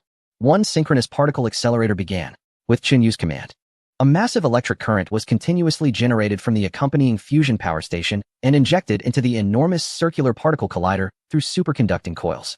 The 1,000 scientists stationed at this equipment simultaneously focused their attention under Chunyu's precise manipulation. A beam of highly energetic electrons launched from the reactor began to accelerate rapidly through the energy-infused accelerator channel. Special magnets installed along the channel restrained them, constantly altering their trajectory to ensure they remained within the reaction chamber, under the enormous energy infusion equivalent to the power consumption of a large city. The minuscule mass of electrons was accelerated to extremely high speeds. When the speed reached its peak, another beam of positrons, the antiparticle of electrons, also emerged from the reactor. A highly energetic collision occurred within the particle accelerator. In that instant, a large number of beam mesons and anti-beam mesons were produced. Simultaneously, various detection devices equipped in the particle accelerator captured and recorded their states with extreme sensitivity. In that moment, over 100 terabytes of observational data were generated. This collision experiment primarily aimed to study a crucial scientific issue known as the CP violation problem. Simply put, according to relevant theories, the amount of matter and antimatter produced in the early universe should be equal. Under normal circumstances, equal masses of matter and antimatter should annihilate each other, leaving only photons in the universe. However, it is evident that this is not the case, as there is slightly more matter than antimatter. Otherwise, how could the vast universe with countless stars exist today? So why is this the case? This is the CP violation problem. Scientists are attempting to unravel this mystery and answer why there was slightly more matter than antimatter in the early universe. The secrets of this problem are hidden within certain microscopic phenomena of matter-antimatter collisions. By studying these collisions, it may be possible to find the true answer to this question. Solving this issue, or conducting deeper research into it, holds significant importance for understanding the underlying laws of the universe. Once the first collision experiment concluded, the relevant data was immediately incorporated into the analysis system for preliminary processing. After a brief maintenance period, the second collision experiment commenced. It was clear that a single collision was insufficient. To truly unlock the mysteries of the universe, continuous collisions and data collection were necessary, along with repeated attempts. This can be likened to a person wanting to learn how to fold a paper airplane. They find a master who cannot speak but can demonstrate. The master folds a paper airplane in front of them, giving them some understanding, but they still do not know how to fold it themselves. So the master folds it again. Still unsure? I will fold it once more. Through this repeated demonstration, the person gradually learns all the essential points of folding a paper airplane and eventually masters it. What is being done now is the continuous repetition and observation of a particular physical phenomenon. As long as there are enough repetitions, understanding of this phenomenon will gradually increase, ultimately revealing the secrets behind it. This particle accelerator can produce approximately 1 trillion examples of beam meson and anti-beam meson decays each year. The goal is to find evidence of CP violation from these examples. Thus, this collider continues its relentless repetition, ongoing collisions, and the generation of scientific data. Meanwhile, at another location in the vastness of space, another particle accelerator also began its operations. This particle accelerator primarily conducts collisions between protons and protons. By accelerating two beams of protons, they will achieve an unprecedented ultra-high energy level, potentially reaching thousands of TeV. In this extraordinary and intense collision, many secrets hidden within them will be revealed. Through this particle collider, Chunyu attempts to seek or deepen the understanding of certain questions, such as, is the Higgs mechanism that gives mass to matter truly existent? If so, what are the properties of the Higgs particle, and how many types are there? Furthermore, are there corresponding supersymmetric particles in nature? These questions are crucial, as increasing understanding of any one of them could lead to significant technological leaps for Chunyu, eventually extending to applied physics. For instance, Chunyu is already very clear that with the technological level of a certain civilization, it is possible to boost the ion stream speed of ion thrusters to tens of thousands of kilometers per second. This greatly enhances the maneuverability and endurance of spacecraft from that civilization. While this appears to be an engineering issue belonging to the realm of applied physics, a deeper investigation reveals that it fundamentally remains a question of basic physics, specifically particle physics. Another example is the fusion of deuterium and tritium in the field of nuclear fusion. It is well known that to achieve the power of deuterium-tritium fusion at the efficiency of helium-3 fusion, higher temperatures and pressures are required. These higher temperatures and pressures necessitate superior materials and more advanced structural models. While this seems to be a materials science and engineering problem, upon closer examination, it ultimately is still a fundamental physics issue that involves Chunyu's understanding of the microscopic world. Only with a profound understanding of the microscopic world and a grasp of sufficient physical laws can he effectively research materials that meet the required standards. Beyond the particle collider, Chunyu is also making comprehensive efforts in other fields.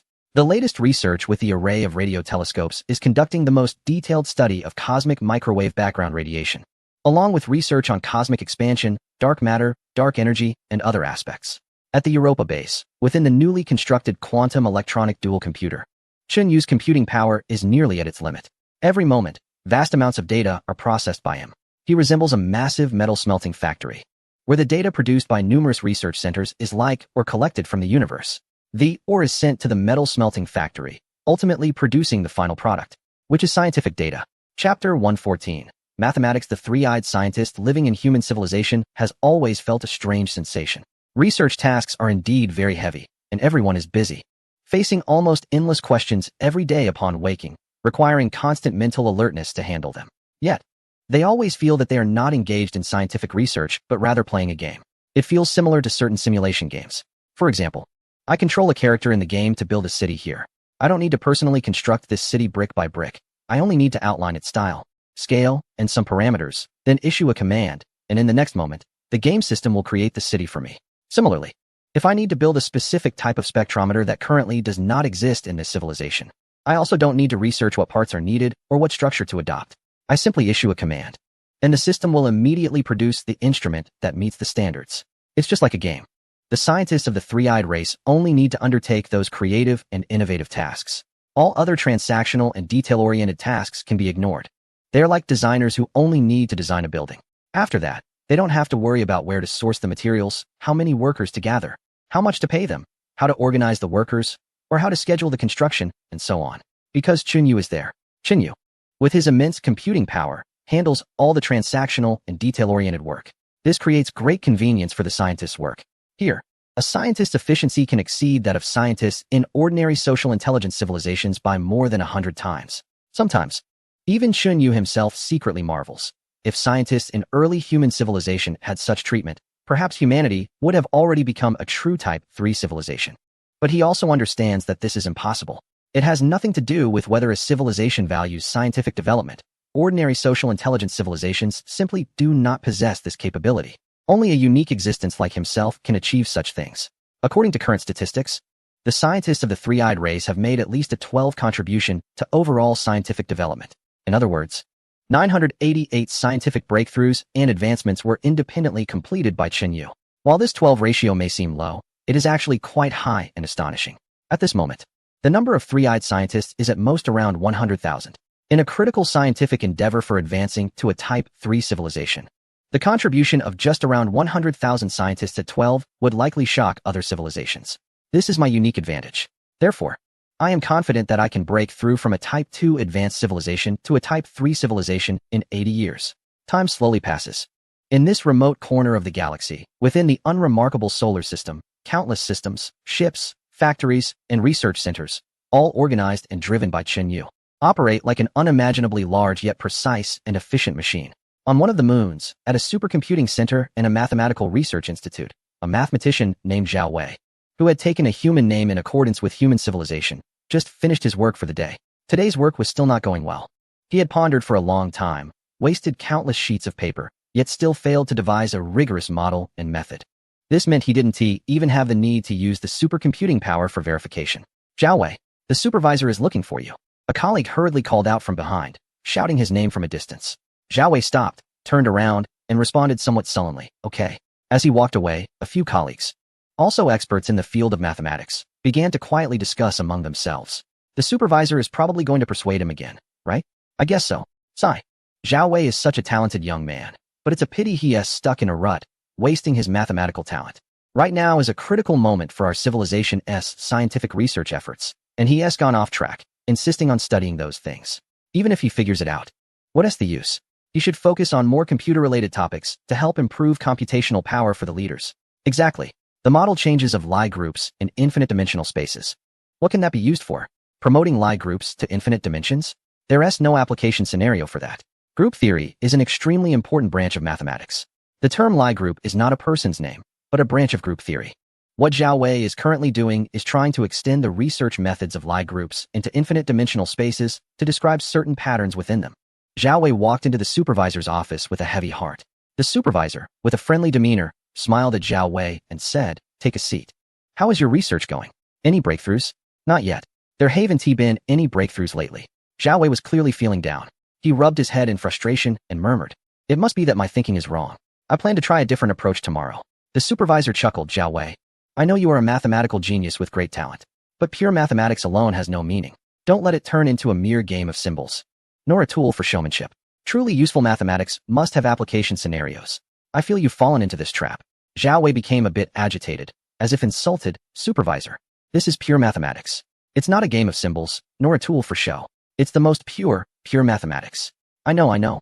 The supervisor raised his hands to calm the somewhat agitated Zhao Wei, but mathematics has never been purely abstract. Mathematicians need to have real contributions to have value. Indeed, the leaders possess extraordinary engineering capabilities and can build many supercomputing centers. Even the niche project you are studying can receive ample computational resources. But don't take the leader's generosity for granted. Think about it. If we were in an ordinary civilization, would your project even be able to apply for funding or supercomputing power?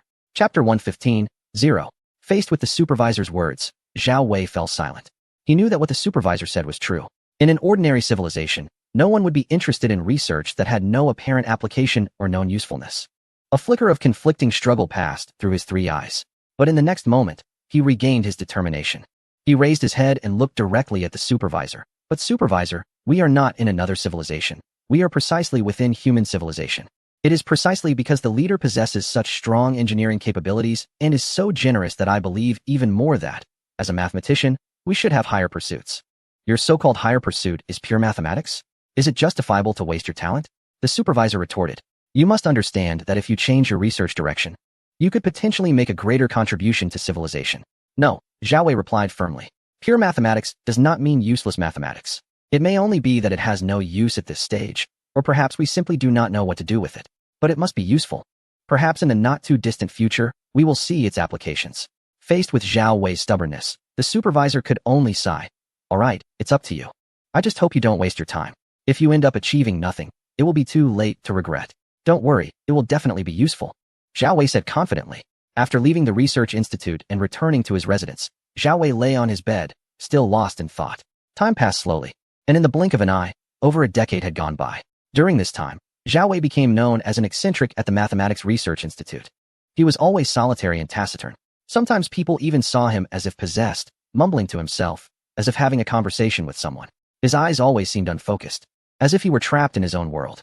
His hair and clothes were dirty and disheveled, and he always emitted a strange odor that made people hesitate to approach him. The supervisor had already given up on saving him. Colleagues had also become accustomed to ignoring him. At this moment, no one knew exactly what he was researching or how far his work had progressed. Mathematics is a vast and profound subject, with potentially thousands of subdisciplines and new branches continuously emerging. Even within mathematics itself, it could be said that scholars studying one branch might not understand another branch any better than an ordinary person. But on this particular calm afternoon, over a decade later, a thunderous roar suddenly echoed through the busy and orderly research institute. People stopped in their tracks and turned to see a figure with hair nearly tangled and clothes tattered like a beggar, though in the current human civilization, there was no such existence. Bursting out from a corner room, laughing and crying, jumping and shouting, sometimes pounding the floor and sometimes banging against the walls. "Is this Zhao Wei? What happened to him? Supervisor! Supervisor!" The supervisor hurriedly arrived with security robots. Seeing the frenzied Zhao Wei, the supervisor gritted his teeth and directly jabbed him with an electric baton. Zhao Wei let out a cry and instantly regained his senses. "Zhao Wei, what are you doing?" Zhao Wei stared blankly at the supervisor, but suddenly became joyful again. Supervisor, I've made a breakthrough. I've made a breakthrough." "What breakthrough?" "Oh, right. About that thing Li Kun mentioned in the infinite dimensional space?" Yes. Zhao Wei became overwhelmed with emotion again. "I found a mathematical tool to describe the laws of change in infinite dimensional space. I found it. Oh," the supervisor elongated his voice, saying insincerely, Congratulations. "Well, organize it and publish a paper." "Okay, the review committee will score your paper then." After handling Zhao Wei's matter, the supervisor turned to leave. Zhao Wei busied himself for a full 2 months before completing the final paper, which amounted to over 1,000 pages and more than 5 million words, and then published it. After that, Zhao Wei fell into a state of anticipation. He believed that this paper was full of brilliant ideas, with various ingenious mathematical transformations and reasoning methods, and the entire paper was invaluable. Particularly, he had created a set of mathematical tools he called normative analysis in this paper, and its cleverness made him proud even when he thought back on it. However, He waited for a whole 6 months, the deadline for the review committee to score a paper, and his own paper was still in the review status. He felt puzzled, refreshed the page, and finally saw that the review score had come out, and the score was 0. A score of 0 meant that the paper was completely worthless. A complete waste of time to even glance at. This had never occurred in the entire history of human civilization. Now, this big 0 had directly hit Zhao Wei on the head. Zhao Wei felt the darkness before his eyes and fainted. When he woke up, he was already in a hospital bed, and in front of him was the concerned, old face of his supervisor. Zhao Wei, you're awake? That's good. Don't be discouraged. I inquired about the real reason for your paper receiving a 0 score. It was due to a huge controversy among the review committee that couldn't be reconciled. However, they all agreed that although they didn't know whether the paper was correct or not, it seemed quite ingenious and had some value. Zhao Wei murmured. Then how could it be a 0 score? The supervisor smiled wryly. Precisely because the controversy couldn't be reconciled, someone suggested scoring you from another perspective, namely, the application scenario. Your paper, even if correct, has no application scenario whatsoever and finds no value, so. Zhao Wei's expression darkened. The supervisor comforted him. I feel this could actually be a good thing. With this lesson, you can turn back from the wrong path and get back on the right track. Just right. I have a research project that needs a genius like you, Zhao Wei. Join us. Zhao Wei knew the supervisor was looking out for him, but at that moment, he truly had no thoughts of such things anymore. He shook his head somewhat dejectedly and said, Supervisor, I plan to leave the research institute and self-study some mechanical principles, then work at a spacecraft development factory. Zhao Wei, you are wasting your talent. I'm sorry, Supervisor, I've made my decision. Although he still deeply loved mathematics, he felt that his heart had been thoroughly hurt. He no longer wished to engage in research work. Chapter 116. The equation time slowly passed, and soon only 10 years remained until the 80-year deadline. Over the past 70 years, Chen Yu had completed an unparalleled, unprecedented construction of massive research tools and facilities. Under his leadership, over 100,000 scientists from the Three-Eyed Tribe worked tirelessly, driving humanity's civilization to achieve breakthrough after breakthrough in technology. In various industrial categories and scientific disciplines, Chen Yu's knowledge had made significant progress compared to the past. He was now even capable of creating combat spacecraft with overall performance exceeding that of those from 40 years ago. A single combat spacecraft involved thousands of industrial and scientific categories. An overall performance exceeding 40 meant that the entire civilization had made tremendous advancements. Chen Yu sensed that humanity was now standing at the threshold of a third-level civilization. If they could push open this door, the entire civilization would truly enter a brand new world. Opening this door might seem simple. It could potentially require just a scientist's brilliant idea or inspiration, and it would swing open effortlessly. However, it was also challenging. If that inspiration couldn't be found, the door might just be a decorative facade, appearing to be a door, but behind it lay a solid wall that couldn't be pushed open. The whole civilization could languish for hundreds or even thousands of years before this door. The most critical issue was that inspiration was not under anyone's control. If it came to mind, it did. If it didn't, no amount of effort could force it. It lacked any regularity. Following a specific method wouldn't necessarily increase the chances of finding it. It was entirely unpredictable. At this moment, a long, intricate equation filled with various numbers and symbols appeared in Chen Yu's mind, so complex that it could make an ordinary person dizzy just by glancing at it. Faced with such a complicated equation, even Chen Yu could only sigh in admiration. This was an equation that represented decades, or even a century of struggle for the entire human civilization. It was designed to describe the motion and change of certain microscopic particles within four-dimensional spacetime. Solving this equation would signify mastery over the laws governing particle motion, a capability directly tied to whether a civilization was at the second or third stage. Chen Yu knew that several hallmark, critical technologies of a third-level civilization were directly related to this equation. For example, technologies such as super-distance communication, energy shield technology, energy weapon technology, more advanced ion propulsion technology, and fusion technology, among others. At this moment, Chen Yu is able to list this equation, which truly proves that human civilization has indeed reached the pinnacle of a Type 2 civilization. Without reaching this peak, one would not even be able to formulate this equation. Chen Yu is currently troubled by his inability to solve this equation, clearly aware of where the difficulties and problems lie.